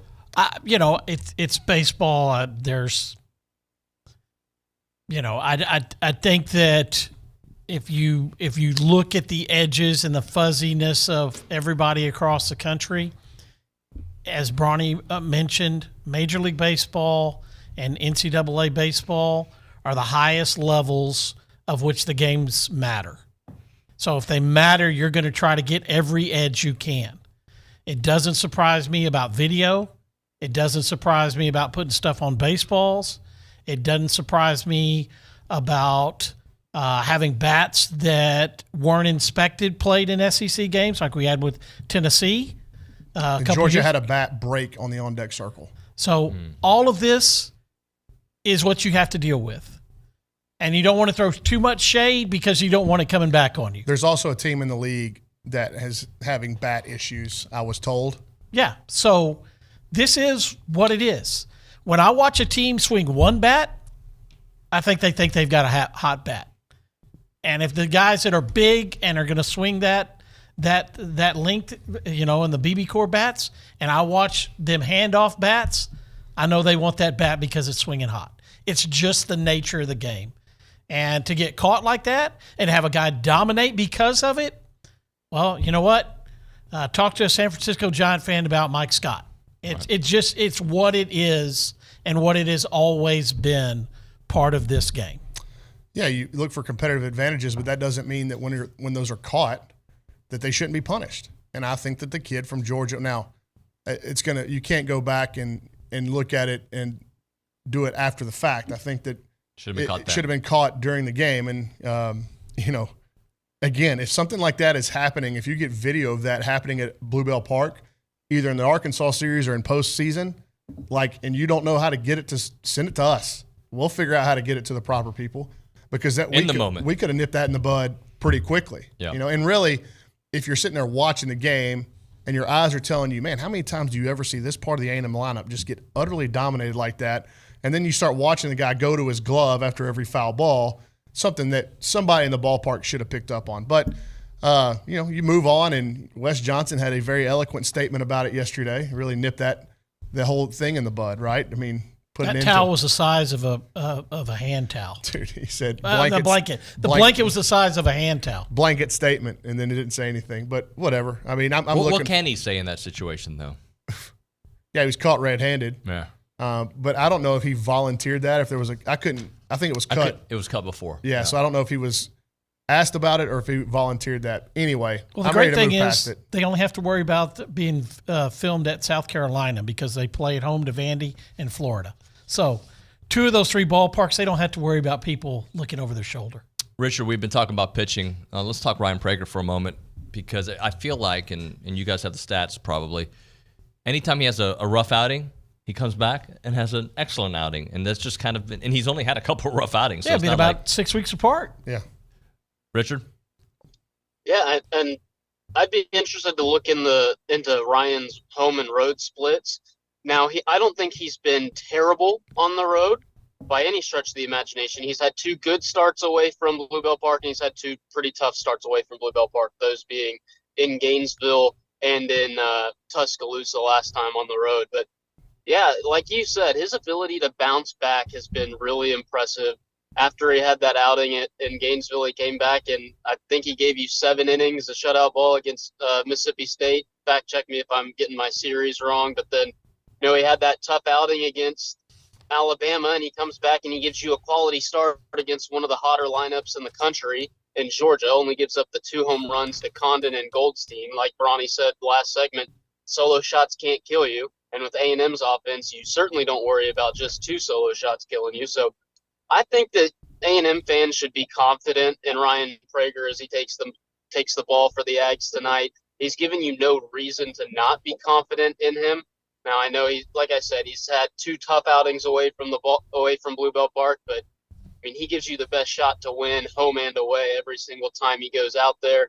And I really like what he's what he does. You know, he's not your prototypical overpowering SEC Friday night starter. He pushes and pulls the throttle. The fastball is only in the low 90s, but the changeup and the slider, he mixes well, and he just gets guys out. Whether it's with the strikeout, he's got a couple outings where he's up into double-digit strikeout numbers. But you saw last weekend, he can get you out with weak contact too. So Ryan Brauninger is having a fantastic year. He's having an all-SEC, all-American caliber year. And to be completely honest with you, I feel the most confident in this Friday night starting pitcher for Texas A&M than I have in a many number of guys for the last few years that have headlined the Aggie rotation. Yeah, when you look at stuff, how many times does Brauninger go out there and the guy pitching opposite of him has bigger stuff? And like oftentimes a bigger dude. Tonight will be a little bit different, but Gage Jump will throw 93 to 95, and Ryan Brauninger is not going to really sniff a 95. But it's about the presentation of the stuff, and he's got that real high release height, and he spins it, and the induced vertical break is really, really high on the fastball, and so he gets a lot of swing and miss. And one of the things about Brauninger is when he's had bad outings, it's not been because he loses the strike zone. He just gets beat up in the strike zone, and you will take that as your bad outings every 8 days of the week. If my bad outing is going to be on a day where I throw the ball in the strike zone too much, you can live with that, because there is some odds in baseball that go, all right, even if they're hitting it, we're going to have a chance to make a play. But if it's ball four, and then they hit it, we've got big issues. And so I think as long as Brauninger maintains control of the strike zone, which he has all year, with this offense and the way the Aggies play defense, regardless of how sharp he actually is in the strike zone, he'll give him a chance to win. Yeah. The Florida game, the 3 home runs stick out.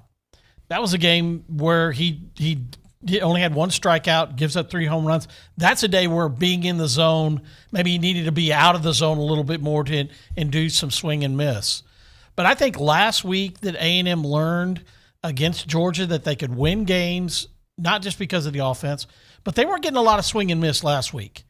And those pitchers still were able to go out there and give their team a chance to come back in those games. Sadeo, did a great job of that. Brauninger did the same thing.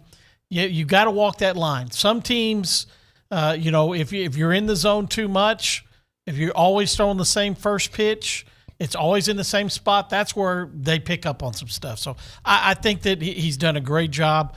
It has been 6 weeks apart, the no decision at Florida and then the no decision against Alabama. He wasn't bad in a no decision to Auburn. I thought that was probably Auburn when they were playing their best baseball. And I didn't really look until I was looking back at Auburn versus LSU last week that Irish hadn't played in 3 weeks. So why is Auburn only have 2 wins in the league? Well, you take a guy like Ike Irish out of their lineup for weeks on end, and then I think he was battling an injury before that because a couple 0 for weeks. You look at that and you can see how important one guy can be in a lineup. That's A&M saw Auburn when they were at their peak because all of them were playing. So that Auburn team then was a lot different than the Auburn team you see out there now, and I thought he did a good job against them the way they were swinging the bat. Well, too, and one thing we haven't talked enough about is this team plays elite defense. Now, they had a rough one in the midweek against Tarleton, but still, you go back and you examine that Georgia series, and, they were playing heartbreaking defense. And on the flip side, Clayton Chadwick, the Georgia center fielder, made the play of the series to keep the Bulldogs from getting swept when he slid up against the wall in left center and caught the ball from Jackson Appel, turned probably a game-tying or go-ahead double into a sac fly, and the Aggies still trailing by 1. It was an enormous play. But A&M played heartbreaking defense, and that is so demoralizing to an opposing offense, and they've clearly got elite athletes all over the field. I mean, you even look at Teddy Burton and the way he can run and move for a first baseman and what he's turned himself into at a position he hadn't played until he got to Texas A&M. Grahovic, elite athlete. Ali Camarillo, elite athlete. Caden Sorrell, Jace Lavalette, Braden Montgomery, all outstanding defenders. So they've got something to them defensively, but because that's not as big and sexy as the offensive outputs, we don't talk about it enough. Right. But, I mean, much like with Hunter Haas last year, when the ball hit to Hunter Haas, you were out. We're saying the same thing with Ali Camarillo. It just looks a lot smoother and one more flair now than it did last year, but you're still fielding what are they, just below 980 or right at 980 as a team? And it magnifies this team. It magnifies when they don't make a play. The double play they didn't get against Georgia last week when Camarillo had the one that hopped to Burton. Burton probably thinks he could have picked that. Camarillo knows he could have made a better throw on that.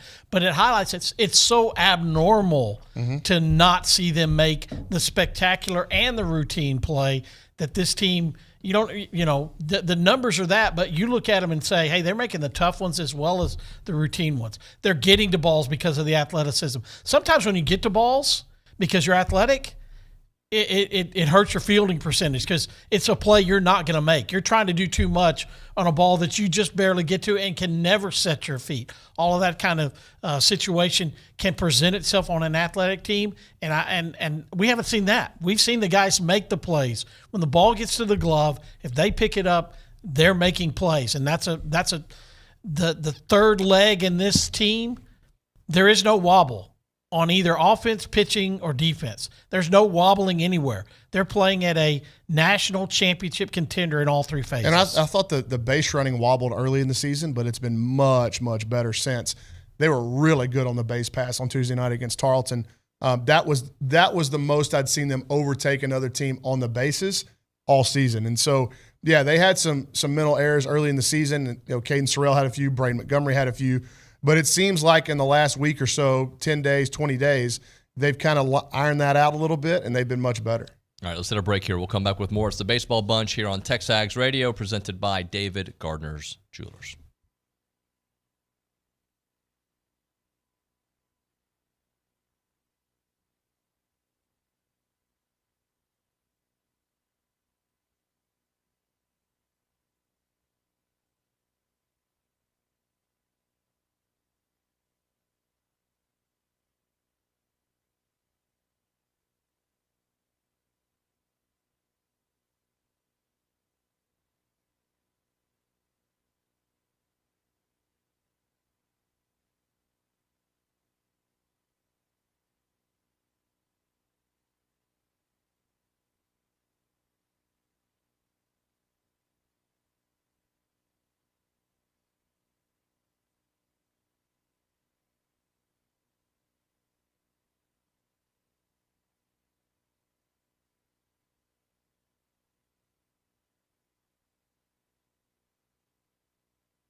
The Baseball Bunch here on TexAgs Radio, presented by David Gardner's Jewelers, Scott Clendenin, Ryan Brauninger, and Richard Zane on a mobile. He's on his way to Baton Rouge.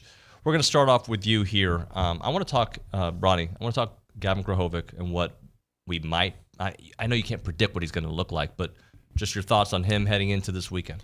I've got no reason to believe that he won't be 100% healthy. I saw some pictures from their arrival at LSU yesterday that he had a brace on his right knee, but it's like a sleeve, not a brace. Mm-hmm. It was more like a sleeve. And, everything we heard all week was that those MRIs were clear and negative, and the knee looked good and sound and sturdy. And so I would imagine him being full go tonight. I haven't been given any reason to think that he wouldn't be. But it was good, really good, I thought, in the midweek to see Caden Kent come out and play well. Yep. Zane, you saw it. What did you think about Caden Kent?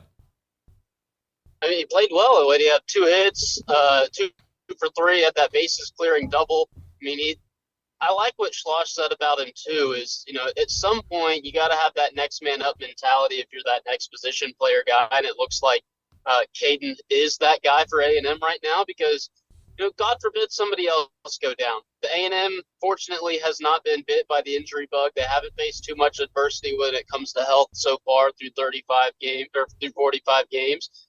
But the idea or the thought process is at some point they might be, and they might need somebody like Caden Kent to step up and play a huge role. And if he can do that, do what he did Tuesday night against Tarleton, and be an offensive producer, be a solid defender at any of the 3 infield positions that he can play, I think that gives A&M a very, very nice depth piece, a nice little safety net.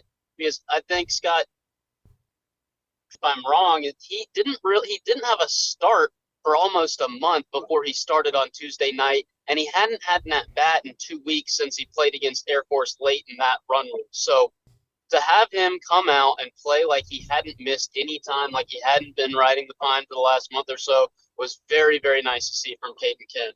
And I think that gives a lot of confidence to Schlossnagle and the rest of the coaching staff should they need him in a more permanent role moving forward. And I also think with the multi-position guys, that even becomes a little more important because I've got a guy that I can put at several different positions. It gives me some flexibility at the end of the game. Since Chestnut has come out as far as being your running piece that you would put in for some guys, it's good to have some athleticism that you're going to put in there. And I think that, he stepped up at the right time. If it had been Burton, would it have been Targach or Binderup? We've got some of these guys. Where would it have been with Bell? So they've got guys that are in those positions. That it also shows that the work they're doing, the simulated games and things like that, are keeping them with an edge, and that's important because that's why against Alabama, those were the guys that were brought off the bench to have the opportunity in pitching and hitting. Is they're working hard all the time and seeing their opportunities come, even if they're in pressure packed situations. And I like the fact that that you can be ready like Caden Kent is, because one of those weekends Caden Kent didn't go on the road with them, and then for him to come back and have a great Tuesday night was huge. Yeah, he was also dealing with a little bit of a staph infection that's kept him on the shelf, so he couldn't even have played anyway. But for a coach, from a coaching perspective, it's good that you get those guys some run out because it lends credence to those midweek inter-squad games, right? Like, those matter. And you're telling the kids that aren't getting a lot of innings on the weekend on the mound or not getting a lot of at-bats on the weekend that, hey, these matter. We're tracking all of this. And so when Blake Binderup has an outstanding couple of weeks in those games, you give him a run out against Alabama. It didn't work out. But it shows those guys, like, hey, if I just keep working while I wait, I might get rewarded. Now, and the good thing about the infield depth is Caden Kent can play second, third, or short. Ryan Targach can play second, first, or third. Jack Bell can play third, short, or second. So the only backup infielder you have that is limited to one spot is Blake Binderup as a first baseman. So there's a lot of versatility within that group. Fortunately enough, you haven't needed to really stretch that. And it's a credit to Travis Chestnut coming in and taking that role at second base and running with it. But yeah, man, like if for whatever reason, I still believe like if Jack Bell was forced into playing time an extended stretch, I'd have no issue with it. Right. Super talented kid with huge upside, and I think he's going to play a lot of games at Texas A&M. So there is real talent. Like we said when we started this season, there's real talent sitting on the bench. I do want to go back to Gavin for a moment because when I was doing my prep this morning, reading through the game notes, 11 of his homers have come in the SEC. And if memory serves me correct, that's the kind of tear that Jace was on. When Jace got the SEC play, his average obviously skyrocketed. I think Gavin's been pretty consistent throughout, but his home runs came in SEC play. Yeah, I mean, Scotty will be able to tell you better than me. It'd be right up there with Braden Shoemake and Jace Lavalette for me for the best freshman season I've ever seen and best freshman player I've ever seen at Texas A&M. There's some pitchers that I think could throw their name in the mix, but in terms of position players, I mean, Gavin's writing his name amongst the best. Well, and I think that that's why I thought that Jace was the best freshman, even over Condon, even over Ike Irish, because he had that 240-ish batting average before we went into SEC play. Pitching got significantly better against him, and he really took off at that. The consistency in what the batting average is because Grahovic never had that dip. And yeah, I mean it's you look at the freshman All-Americans that A&M has had, all the way back to the mid '80s. There's a reason why those guys all ended up at the next level. Is because they play at that level. You're not sneaking your way into being a freshman All-American when you're playing in the SEC, the Big 12, and the Southwest Conference when it was as good a league as it could be. So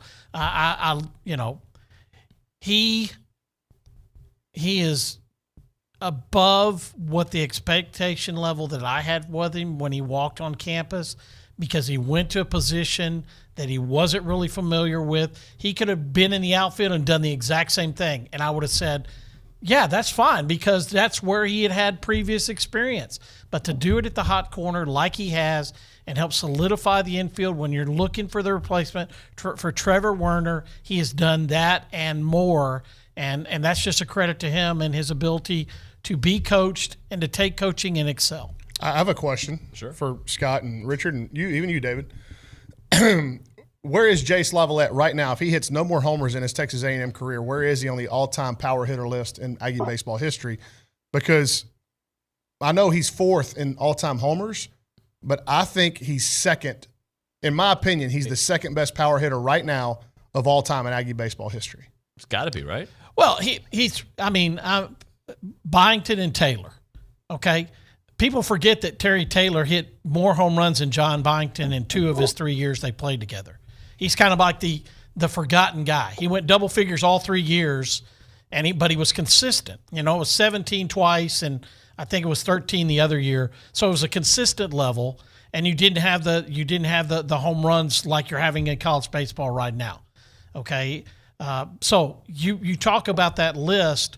It does eliminate some of those guys that were just pure hitters that only hit 10 2 or 3 years. But yeah, he's in the top 2 to 3 guys, and easily in the top 5 if he never had a home run right now. I would say there's no question that he'd be on that spot of the list. And RBIs as a producer.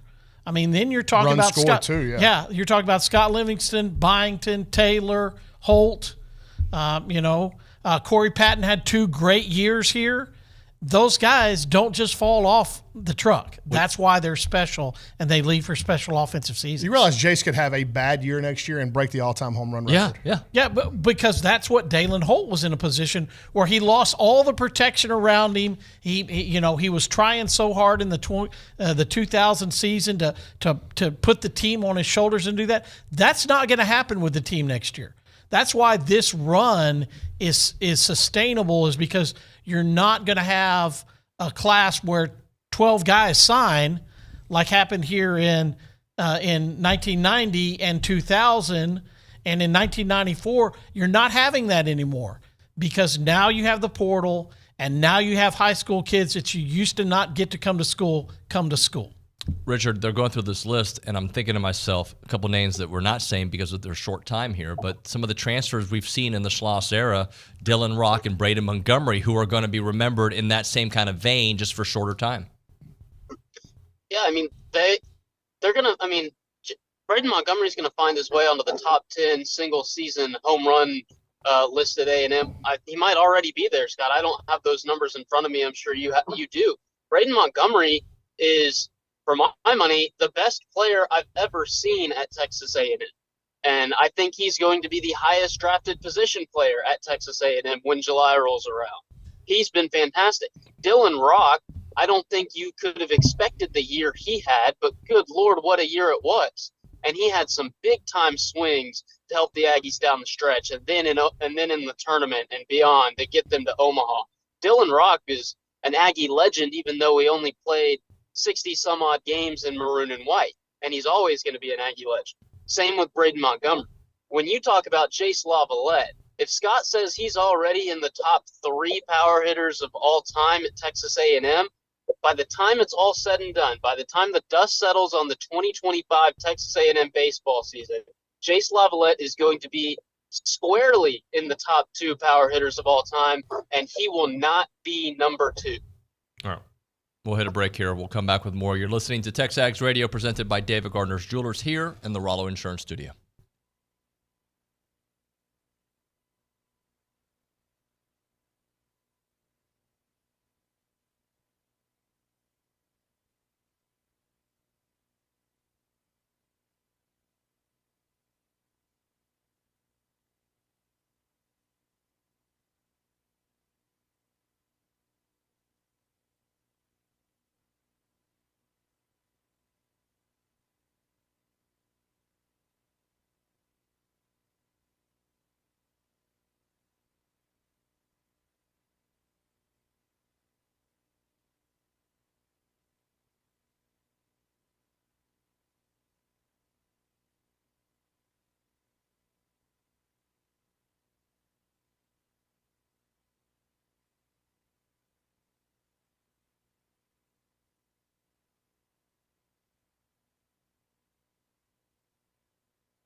Who's that singing?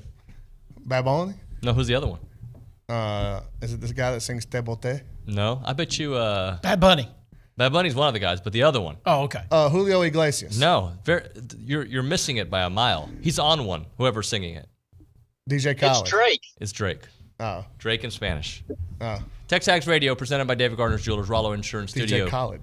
Baseball bunch. All right, let's talk about the What's the game plan this weekend? What does A&M need to watch out for? We'll start off with Richard, who's driving. Richard?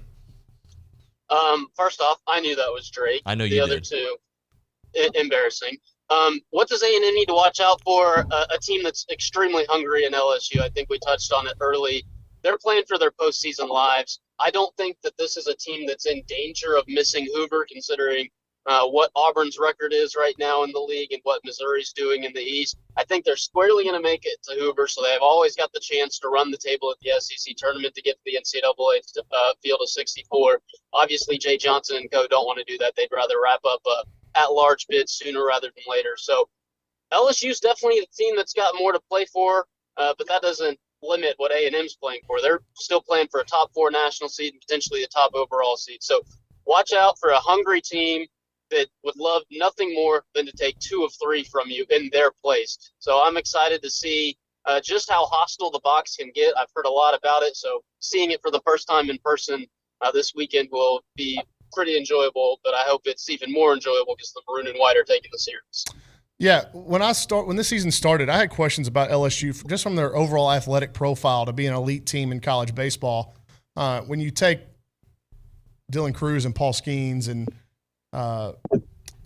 Ty Floyd and who was the left-handed hitter that DH for him a bunch last year from New Orleans, got a bunch of hits. Gavin Dugas, like they lost some real players, man, and it was going to be tough for them to replace them. And coming into this season, I didn't know if they had the pieces, if they had recruited well enough to influx or to put the talent level back on par of what it was, or at least get close. And went out and got Braswell from South Carolina, who plays shortstop. Freshman Milam from Albuquerque, New Mexico, is playing second base. He's a small, real tiny kid. They've gone in and out of left fielder Mac Bingham, who's a transfer from Arizona. They thought they would get more out of him. Paxton Kling has been a huge disappointment from them in center field. He's been a spot starter. So they just haven't had enough of their guys that they thought were going to play well. And where have we seen that? Texas A&M in 2023, right? And so it makes things tough when these guys are struggling to get going, and then you get to 45 games in the season, like, okay, are they ever going to get going? How do they throw together their best possible lineup for non-SEC games to get them to Hoover and get them to the postseason? That's what Jay Johnson and his staff are combing through right now. But I think position by position, this A&M team is much better than LSU. Does that mean anything? No, it doesn't. It means, LSU can win the series. You think about it, they lost Trey Morgan, who was a fantastic first baseman and hitter. Just the amount of production they lost off of last year's national championship team was always going to be tough to recreate. But I think player by player and pitcher by pitcher, I think A&M's the better team. I think they'll win the series. We got about a minute. I want to see if that's why game 1 tonight is so important. You put some doubt with a game 1 victory. Some of those, kind of hanger-ons for LSU that are already kind of gnashing their teeth because this season doesn't look like we've won back-to-back national championships before, all that kind of stuff. Put some doubt in their mind. Game 1's huge. Put some doubt in their mind because, Holman has been good, but it's been a while. He was on 5 and 6 wins for a long time. So you have a chance to get on them early. Don't miss your opportunity to get this series taken care of early. Jump on them. Don't give them some hope. Don't extend their season based on hope because they're hanging around with you. If you can come in and put the nail in them early, maybe you get some of them that are already, their minds are already on the beach. They even go further on the beach. Galveston or Cancun? Galveston, like Chuck says. Scotty, Bronny, Richard, thanks very much, guys. When we come back on TexAgs Radio, Billy Liucci should be in studio. We'll chit-chat with Billy, baseball, football, you name it. All that and more TexAgs.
Oh, hey, I'm on video. TexAgs Radio, presented by David Gardner's Jewelers, Rollo Insurance Studio. Should have Billy here in a little while. Let's go to the Angry Elephant News and Social Center.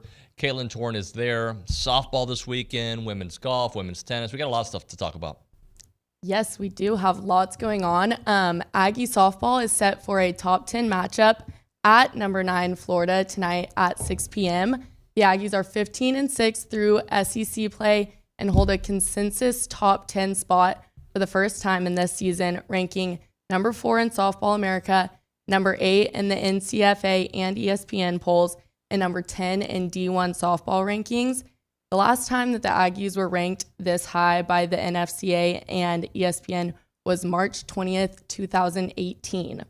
So been a minute, but Emily Kennedy. You know when you say that, right? It has been a minute. It has But been. 2018 doesn't feel like, for me, 6 years. It feels like, a couple years ago. But COVID was 4 years ago. So That's true. Also in 2018, I was 14. That's great. Thanks. Feels- Thanks for. I was Feels still like in a my long 40s. time for me. Yeah, I was. Never mind. Go ahead. How old are you? You're about to say it. I'm 47 right now. Okay, got it. Old. I can't do that quick math in my head. Team but old. Oh, you're saying in 2018? Yeah. So let's do the math. 6. So 41. 41. I can do that. You can do that. Yeah, easy. Done. Anyways, Emily Kennedy has also picked up some rankings herself. She is 3rd in the nation in shutouts, 8th in complete games, 12th in wins, and 25th in total strikeouts. Kennedy was also recently named a USA Softball Player of the Year Top 26 finalist. Offensively, Jasmine Hill is 16th in walks per game and 32nd in on-base percentage. Trinity Cannon is firing on all cylinders heading into the final regular season weekend. In the last 10 games, she has hit a .480 at the plate with 16 RBIs. She's registered 3 home runs and 2 doubles. A couple things on Emily Kennedy. ERA 7th in softball, 1.51. Opposing batting average 3rd at 170. Innings pitched 3rd, 157. Batter struck out 3rd, 165. Wins 2nd with 20. Saves 3rd with 5. Is that good? Yeah, that sounds pretty good to me. She was just in here the other day for Texas Aggies United interview, and she mentioned that one of her goals was, hopefully be named an All-American. And let me just say, I told her after she left, if she's not named an All-American, it's rigged. It's all rigged, right? Because this team goes as she goes, and she goes well. she has gone very well all season long, and that's why Aggie softball is where they're at. So part of the reason why I don't want to make it take anything away from the offense or anything, but obviously she's been pitching lights out. She's been incredible. Kaylin? Definitely agree. I also think it is no question that the pitching staff have reaped the benefits of Coach Ford's mentoring as the group holds a 2.81 ERA and holds the opposing batters to a .193. Pretty impressive. Pretty. I think I picked that up from you on the show. It's not me though, right? Who is this. It's a Curb Your Enthusiasm thing. Do you even know about that show? Is that the guy from the B movie? What's his name? The B movie. Is that the guy from the B movie? Is that the B movie guy? What's the B movie guy? You've never seen the B movie? Where are you going with this? What? Is it the same act? Is it about bees? No. You don't know what the B movie is? Like the animated movie? I mean, maybe I've seen it with my kids. Tell me more. It's really good. It's about bees flying. It's like that's like a classic movie. Is Larry David in there? I don't know. I don't remember the name of the actor, but okay. But you know that term from the B movie, not from Curb Your Enthusiasm. Is that what I'm hearing? Yes. I bet Billy knows all about the B movie. Is he here? He's on line 1. Oh, he loves when I do pretty good. Off. Billy, good morning, buddy. It was pretty good until you started the 2 crutches. Pretty good and out there. Out there. I had a guy text me the other day about that. Out there. Oh, Billy. Just wait till I tabulate all your little idiosyncrasies or whatever we want to call it. Just wait. I mean, I've got them, which is why I chose to not be the host of a 3-hour-a-day radio. How are you, man? So I put myself out of harm's way by being the quote unquote guest. Are you on your way here or to Baton Rouge? What are you doing? Yeah, I'm not. You think I'd be riding to Baton Rouge with Richard Zane? Back seat, yeah. By the way, you guys are so oblivious yesterday. You're so nervous about interviewing Slosh, getting the questions right. You missed the obvious, which was him shoehorning not one but two, if not three, comments about the bus in there. Zane asked him about Grahovic's injury, and he's like, well, he's sitting 6 rows behind me on this bus ride to Baton Rouge, right? Like, it was, I guess that was a Ross thing. They decided that all the teams were busing to LSU from now on, or at least this year anyway. So I got a good chuckle out of that one. Not ideal in yesterday's weather, that was for sure. But no, what I'm getting at is I would have probably tried to hop on that bus ride with them rather than ride with the Zipper the whole way. The Zipper probably left at 6 a.m. this morning, heading out there. Hey, so I would have loved to have gone though. That is, I think I'm jealous of any Aggie that can make it out there this weekend for that. Well, let's talk about this series. It's an interesting one because of where LSU is, but we know who they are, and where A&M is, and who we think they're going to be at the end of the season. Well, we know who they both are. We don't have to play them we think. We know who they both are. LSU's a team, a lot of talent, but replacing some, incredible players, and they're a team that's struggling to make the postseason. And A&M is a team that's going to be they're going to be a national title contender. That's what we know. We don't know how far A&M will go or won't go. We don't know if LSU gets in and proves problematic in a regional. We don't know those things, but we know who they are. We're deep enough in the season. We know exactly who they both are. With that said, A&M has played a lot of. They've actually played a lot of. They've won. The interesting thing about A&M is they've won so many of these series 2-0 to start the series, right? I think every one of them except the first two. You had Florida and then Mississippi State. They were 1-1 through 2 games. But I think the rest of them, the Aggies have been up 2-0. Like if they were super regionals, they'd be over in 2 games.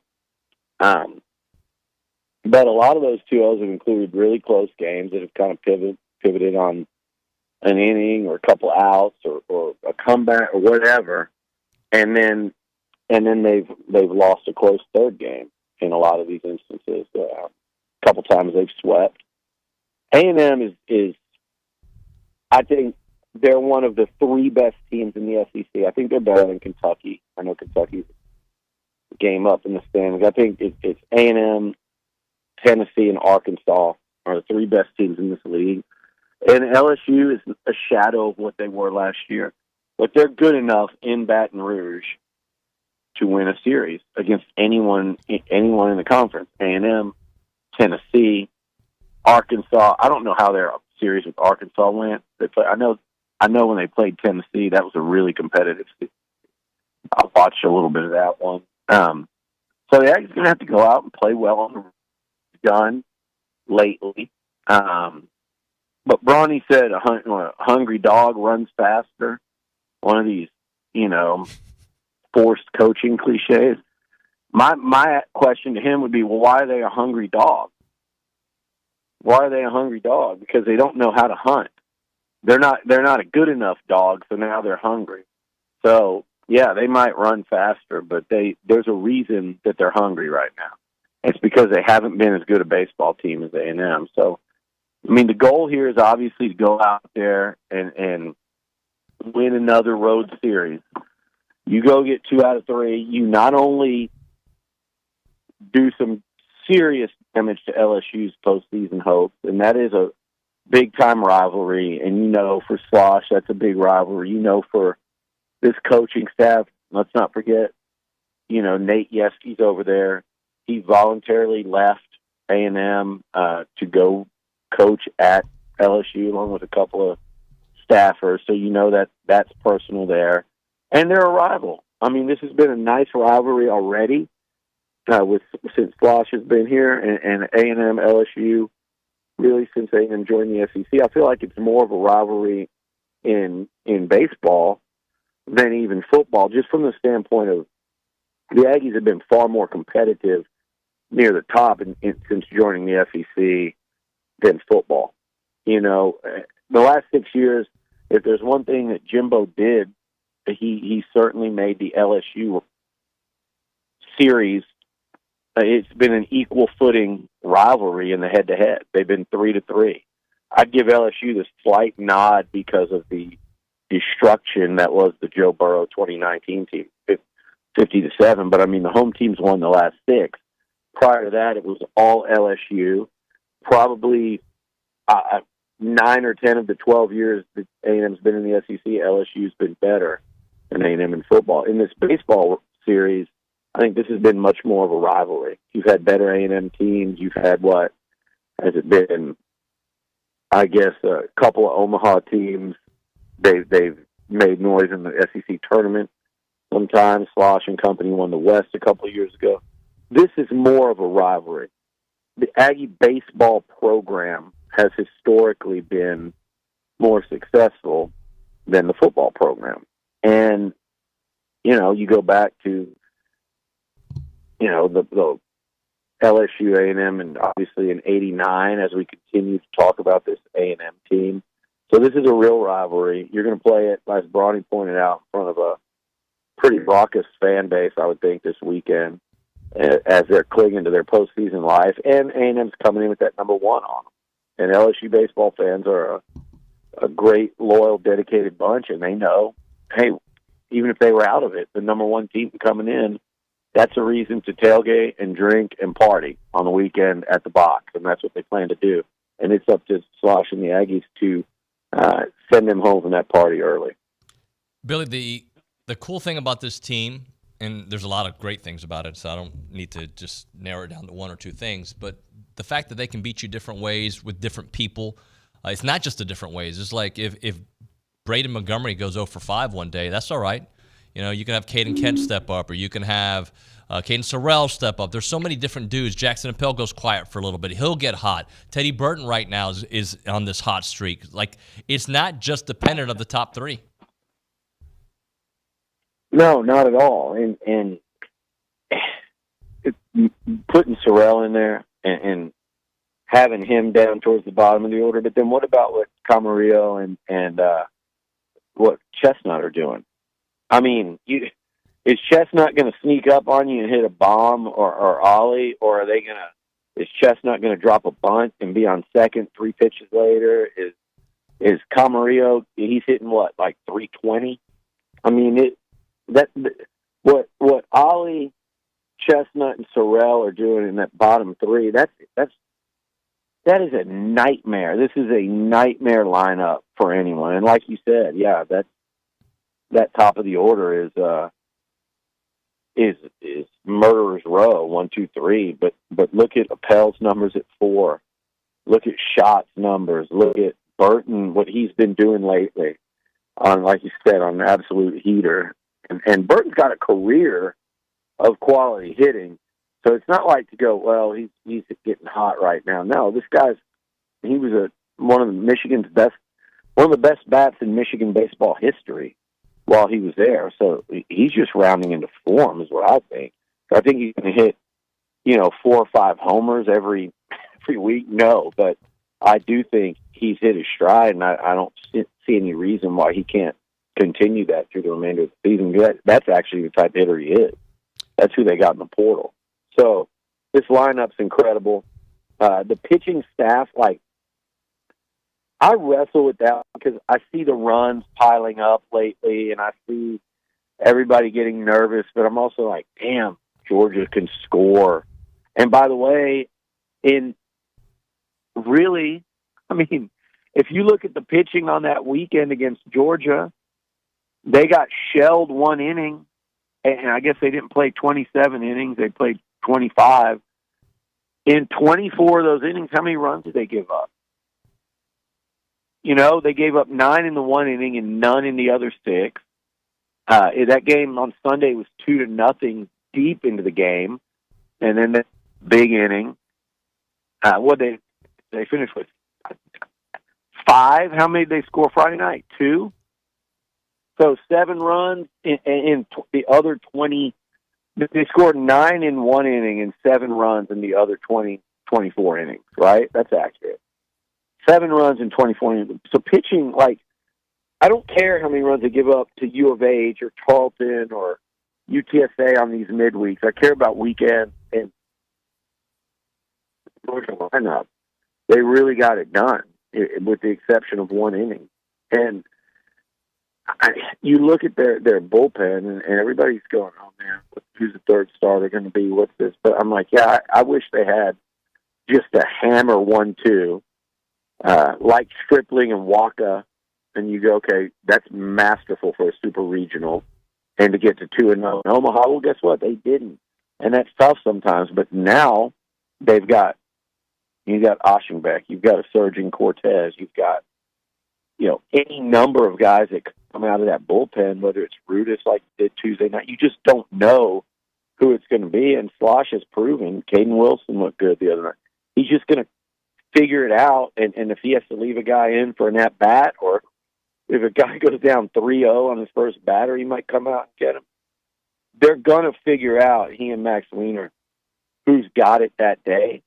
And outside of Oshingbeck and Cortez, they've still got several dudes that on any given game can go out there and get you 2-3 innings.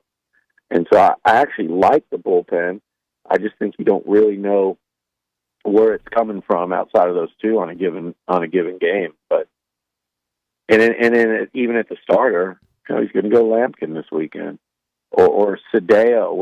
Will Sadeo crack that, or is he giving them another lethal arm in the bullpen? He's looked so good lately. So it's tough to say where it's coming from, and that's the part you wish you had the definitive answers to.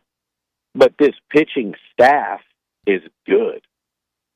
I'm not saying they're elite. This is a good pitching staff, and it's night and day better than it was last year, and I think it's clearly better than it was a couple of years ago outside of polish. All right, Billy, let's hit a break here, and we'll come back with you in studio here on TexAgs Radio. Costa Vida time. Cinco de Mayo's coming up, guys. $5 margaritas there at Costa Vida. $5 margaritas with a house-made limonada on the rocks. $5 sweet pork bajo bowls. That's all day, dine in or to go. Sunday, May the 5th. Cinco de Mayo, obviously. $5 margaritas with house-made limonada on the rocks and $5 sweet pork bajo bowls there. And they're going to be offering 3 times the reward points through the Costa Vida app on both Saturday and on Sunday. So remember that, 3 times the reward points through the Costa Vida app, Saturday and Sunday. They're in South College Station. It's the place to go to get fresh Mex done the right way, the way you like it, where every ingredient matters. Holly's been doing it for the last few years here. People love going. The baseball team loves going. Ryan Targach goes there. Jason Lavalette goes there. You've got the special that you can get there. And let's not forget, they are Aggie owned and operated. They are the place to go. And they do have a student discount, but they have great food. And at the end of the day, that is what matters. 4501 Mills Park Circle in College Station. Again, that is 4501 Mills Park Circle in South College Station. Is Costa Vida.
All right, we're back here on TexAgs Radio, presented by David Gardner's Jewelers Rollo Insurance Studio. I'm going to read something to you.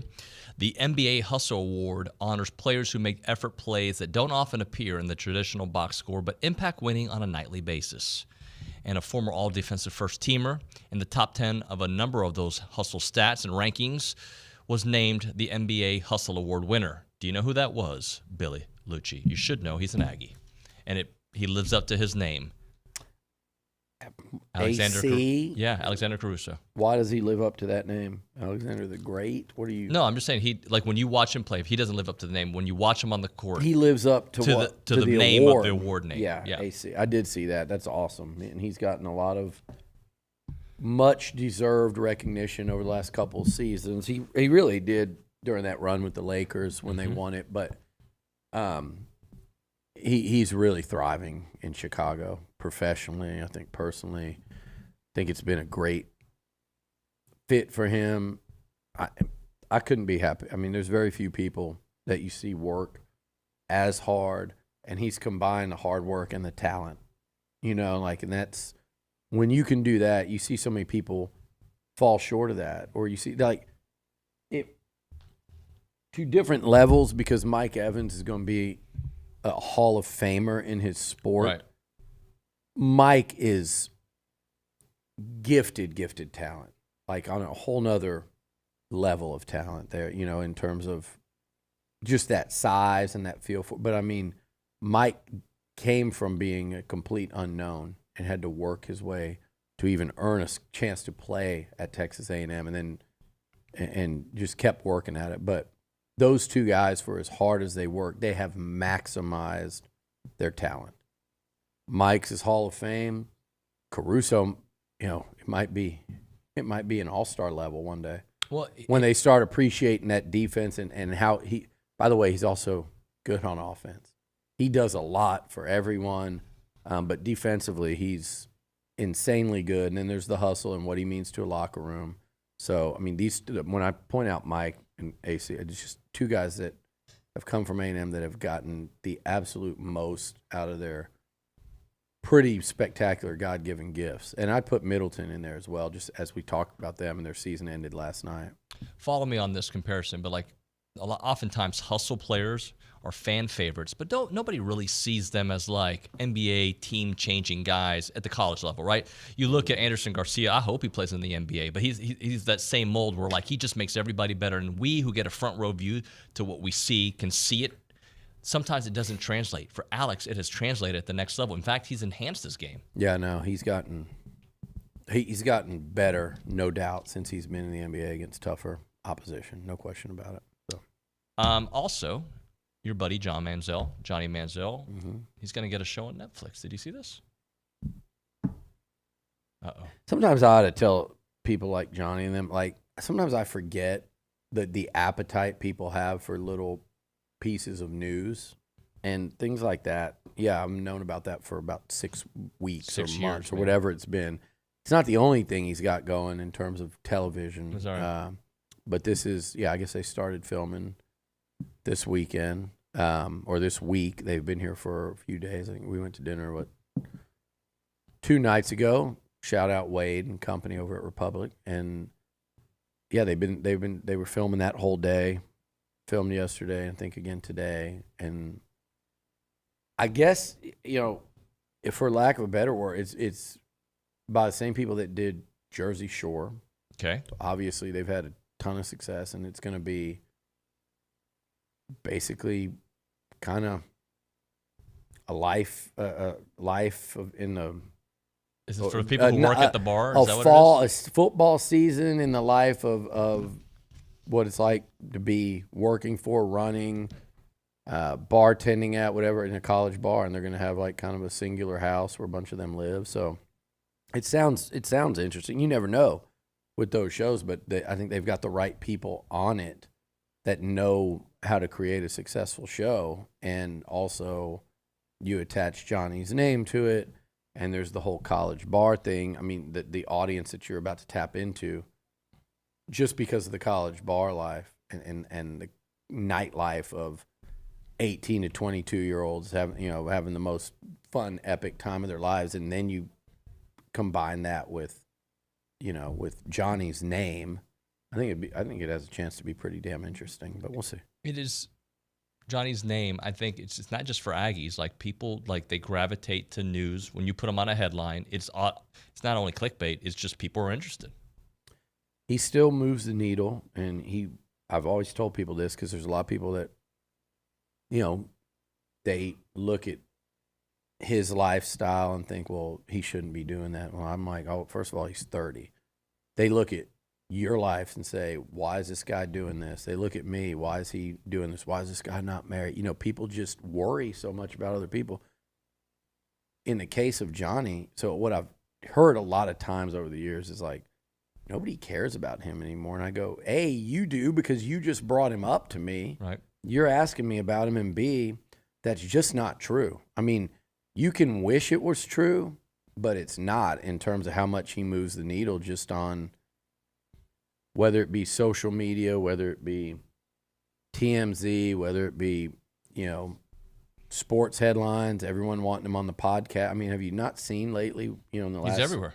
Really, since that Netflix doc, what all he's been a part of and linked to, and there's a lot more coming. That's what's interesting, is it's not just this show. There's something else he's working on, and a whole nother thing. He's got like 3 or 4 things that I think are kind of increasingly more interesting from where I sit. Remember how much buzz there was in Memphis when he was there sitting with you in the silence? Yeah, that was crazy. It was a huge deal. And what you couldn't see on TV were the line that went all the way up the concourse of not. It's one thing that Aggie grown-ups love Johnny because, hey, you brought us our best, most exciting year of football we've maybe ever had. You won a Heisman Trophy. Whether you're our age or 80, you've been waiting for that, and he did that for your school, for Texas A&M, for your sports enjoyment. Those are fond memories. That line going all the way up the thing and back, that was every one of those were kids from college age to 8 years old. Right. So yeah, it's there's a lot of money to be made for Johnny Manziel off of his own. Like, Johnny has a ton of money to be made off of his own name, and that whole documentary is about how he didn't do that, so he figured out how to do it while he was in college, illegally at the time. I guess that's still illegal, but athletes getting paid is no longer illegal. But he went through and figured it out himself back then. Now I think what he's finally figured out is how to monetize his name and that popularity. So whether it's this show or some other things, it's good to see him doing that. People sit there and go, always ask me, how's he make money? He's got a million different ways. Yeah. And some are easy, some are hard, some, are low-hanging fruit, some he's figured out along the way. So good for him. And I hope the show's good for A&M and College Station. It's a spotlight, you know. That's cool. Let's hit a break. I do want to talk to you about the revenue sharing thing, the newest report from Ross Dellinger. We'll get into that here in a moment. Right now, Hush and Whisper time. That's the place to go hang out. You can do a reality show there. Innovative distillery cocktail lounge, founded to defy convention and distill true grain to glass spirits out there. It's in the Briscoe building in downtown Bryan, where I actually started my career. It's a great place. It is so nice, and they'll make the whiskey right there. White whiskey, 70% corn, 16% wheat, 14% malted barley. You got original vodka, you've got original gin there, and they only source the finest ingredients, the local ingredients, committed to highest quality production out there. A couple things you can do there. You can reserve a tour. I've done the tour. It's incredible. You'll learn a lot about the process and how they do it. It is well worth it. You can also do a tasting. You can do both together, right? The entire thing, the science behind it, the way they go about their business is fantastic. You can book an event for a meeting, maybe some team building, some celebrations out there. Come in for a cocktail, maybe a mocktail out there. You can buy a bottle, experience it at home. That's what they have in here. Yeah. What is a mocktail? I thought you were saying like you get them, like you were like, I don't want to promote cocktails, so I'm gonna offer mocktails. I am promoting. If you want to drink some whiskey, you go. I went there and I thought I recommend a cocktail, not a mocktail. Well, I recommend just going. How about that? And enjoying it. Well, you'll enjoy it more with a cocktail than a mocktail. Well, maybe so. Go check it out. It is a great place. 219 North Main Street. They're open Thursday through Saturday, 11 a.m. to 11 p.m. Hushandwhisper.com is the website. Hushandwhisper.com.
It's TexAgs Radio. Don't you want me to say it out loud? Let's keep this thing about the Dellinger article short, since I've kind of been talking about it for months. You know, we know we are, Nick. We're doing a thing, but thanks for looking out. Well, I was actually going to give you props to start the segment. Uh-huh.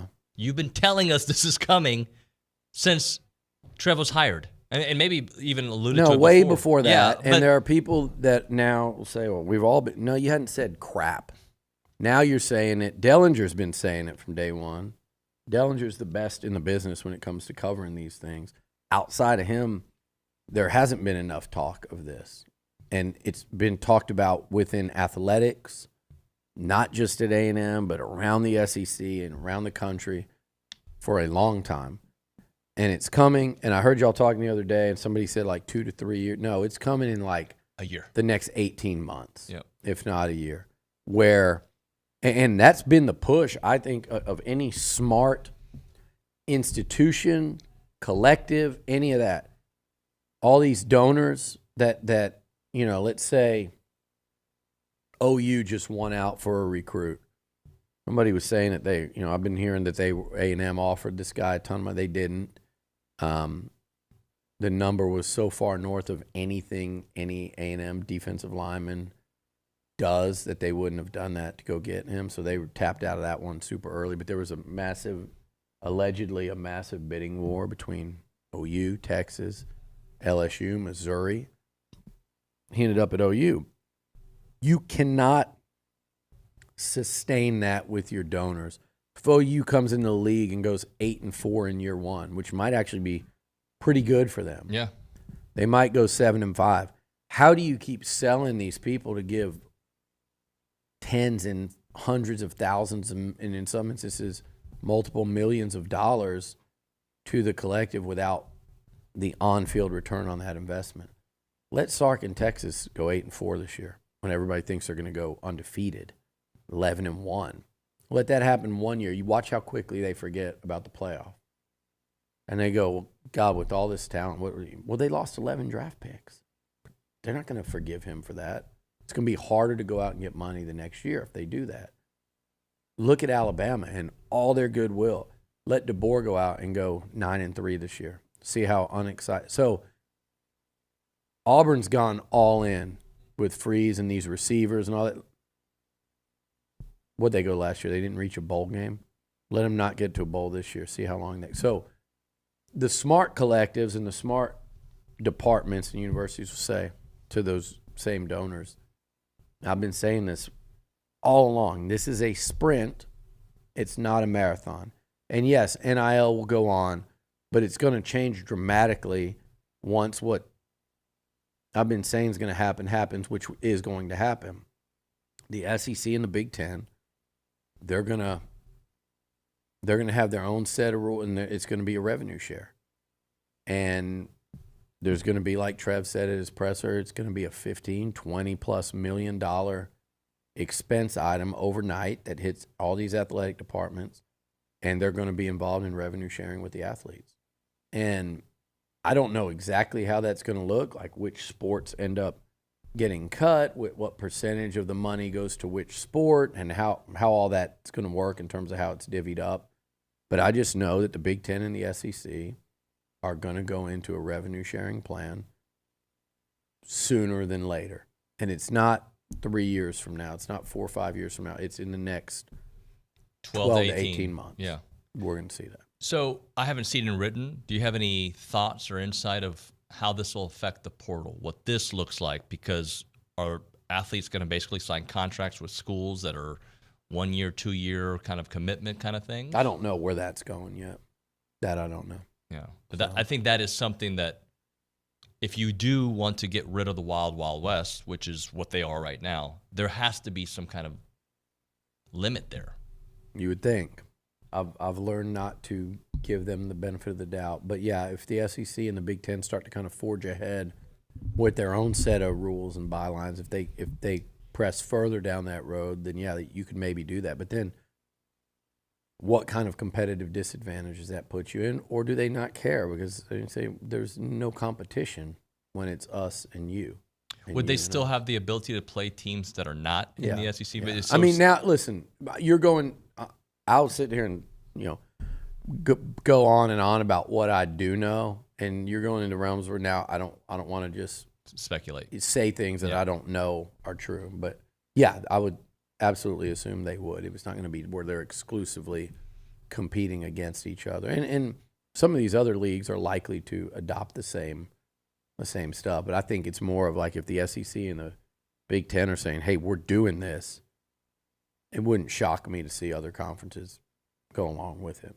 Here I go with another assumption. But my assumption is what we saw across the street a couple weeks ago will become more commonplace. We're going to see it over the next 6 months, year. You would think so, as expenses. I mean, when you're adding that giant of an expense without, you're not adding any more revenue because of that expense. You're just adding the expense. So you got to figure out where it comes from. And this is A&M is a have in terms of where they're at financially and money and things like that. They're one of the haves. There's a lot of have-nots, and that's going to hit them that much harder. Cutting the jobs is very difficult. Cutting the sports is going to be even, well, I wouldn't say even more, but equally as difficult. And I'm not saying A&M's going to have to do that, but there's a reality in college athletics that sports are going to ultimately get cut. Billy, let's move on from that.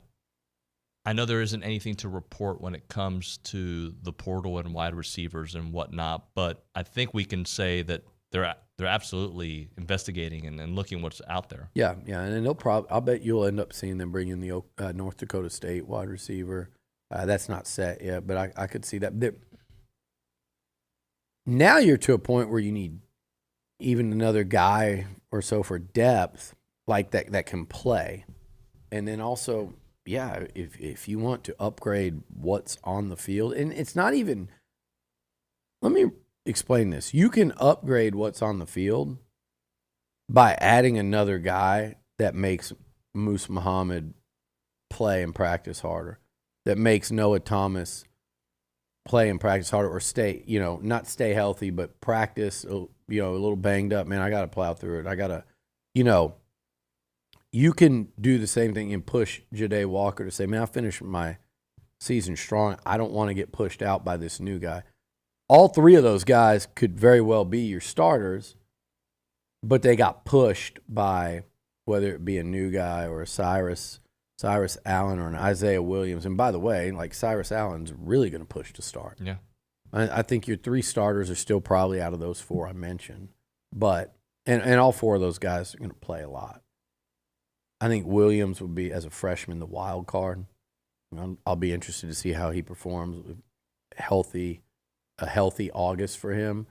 Where does he factor in? But those four guys are fighting for catches, And so whichever one's like step up and rise up, but if you add a fifth, it doesn't change. And those same guys, the veterans that we always talk about, could start, but they're going to be better players because these transfers will have pushed them, make them practice harder, make them, stay out there and be more consistent at practice, and I'm not saying they're not, but I'm saying whatever level they're at, the more you're pushed, the higher that level goes. Yeah. All right, let's do this. Let's hit a break. We'll come back with some questions for Billy on the chat line or on the text line, 979-693-1150. It is TexAgs Radio presented by David Gardner's Jewelers.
Time to end the day with Double Dave's. Caller number 12, 979-693-1150. We'll hook you up with your choice of a dozen pepperoni rolls or a large one-topping pizza from Double Dave's. They've been serving Aggieland since 1984 with your favorite pizza and world-famous pepperoni rolls.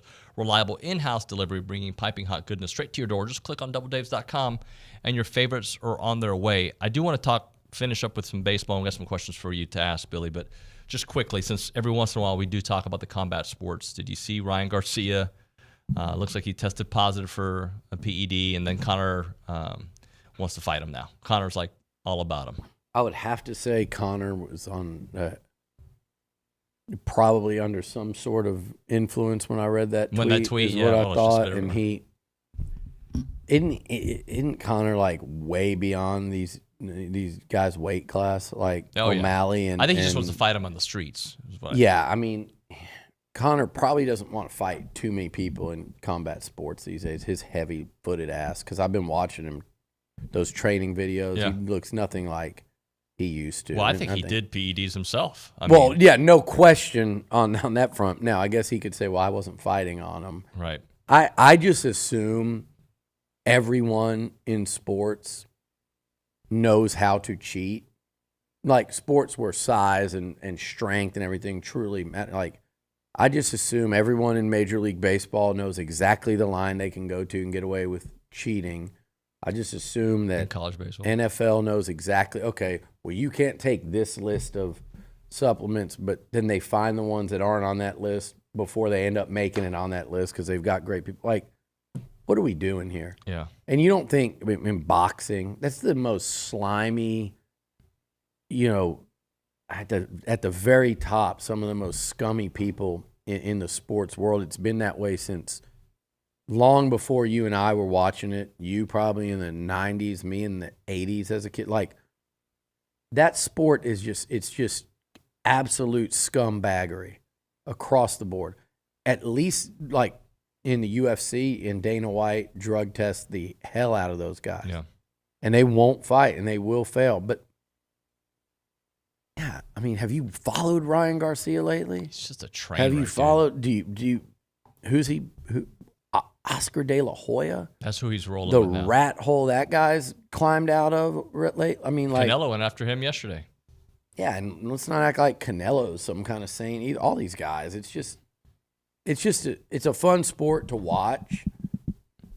Generally, I mean, and I know there are exceptions, but the people that run that thing, it's as slimy as it gets. It's also why boxing has essentially like destroyed itself from what it used to be. And I still watch it. I watch it. I love it. I think 301's this weekend. I'll be all over that. No, UFC. I'm you're on board with that. So this is one. Can I ask you a low-hanging fruit question? Sandman on the chat says, question for Billy. He's a Longhorn who listens to the show all the time. Mm-hmm. What's the one thing you hate most about Longhorns? And I know you have a lot of friends that are Longhorns, but I think we're talking about maybe your social media that fights. I hate. Yeah. I don't. Yeah, I do have a lot of friends, and I do. A lot of this banter it's actually fun. And I've had people reach out that I didn't know prior that have come through College Station, that gone and had lunch with, had a beer with, like that have become, friends on a level. And some that have become really good friends. But what do I hate? I'll tell you what I don't like, and it's not. But I'll just it incites me to go after them. Is the hypocrisy, we don't care, but look at these Aggies. Hang a banner for your first round draft picks, and then they do one, and they actually it felt like they were planning the parade, hanging the banner, printing the cut. I mean, they went and it was a great draft for Texas. Yeah. Like if A&M had that draft, we'd have spent a hell of a lot more time talking about the draft, both the build-up, the afterwards. You're trying to get your first rounders on the show, and totally get that. But it's the hypocrisy of that. So that one, that's part of it. That's what gets me to want to go swinging back and point it out. Just like with Sark, like everything he's doing right now. Oh my God. A&M did the exact same thing, but except they didn't make the playoffs. They were the first team out. But it's they don't understand that Jimbo had the program in almost the exact same place. So let's wait and see what happens, because we saw, unfortunately, what happened with A&M. So it's that hypocrisy thing. The one thing I hate that I actually don't like are, you see what I do with them, and they see what I do with them, where we constantly try to poke fun. And it's the people that you get this vibe that they wake up in a day and go, how can I attempt to make A&M, their university, their students, their traditions, the core, the yell leaders, the football team, that, you know, what can I do, their fans, what can I do today to ridicule them or make people laugh? What can I do to diminish their effort, what their reputation, their look? And there are a couple people, and they're just a couple, that do that. And those type people, like, I wouldn't like an Aggie that gets up every day and wants to do that to Texas. There's too many good people involved with that, not just in the football program, but the university, the fan base, everything. So when people, those type that you can kind of recognize and go, damn, man, they actually really hate, like some Aggie picked on them when they were in kindergarten, or they had an obnoxious neighbor that was an Aggie or a Longhorn, and like their whole life has been spent like obsessing. Those are the ones that make me go, oh my God. There we go. Like, those are the ones that, like, you go, you'd like for them to come out of hiding where you could, like, lay hands on them. There's only a very few, though. It's a very small group. So, yeah, to answer the question, 99% of Longhorns, it's the rivalry smack, it's the back and forth, and it's what makes it fun. And same thing with LSU fans. I will say the fan base that's got the higher percentage of those type people we're talking about actually seems to be OU. They're like the angriest, and they you say one thing and they really want to come at, like, it's weird because you don't have a face or a name. You don't know me. You don't know you. You don't know the Longhorn you're talking to or whoever. But you try to get personal. But you realize you can't get personal with me or with you, because there's no personal relationship. It's just the idea that you're trying to get personal. So those are the ones that are the worst, I think. 5 seconds. 4, 3. We'll keep Edge going. Cooper on the show on Monday. Oh, great. It's TexAgs Radio. We'll see you then.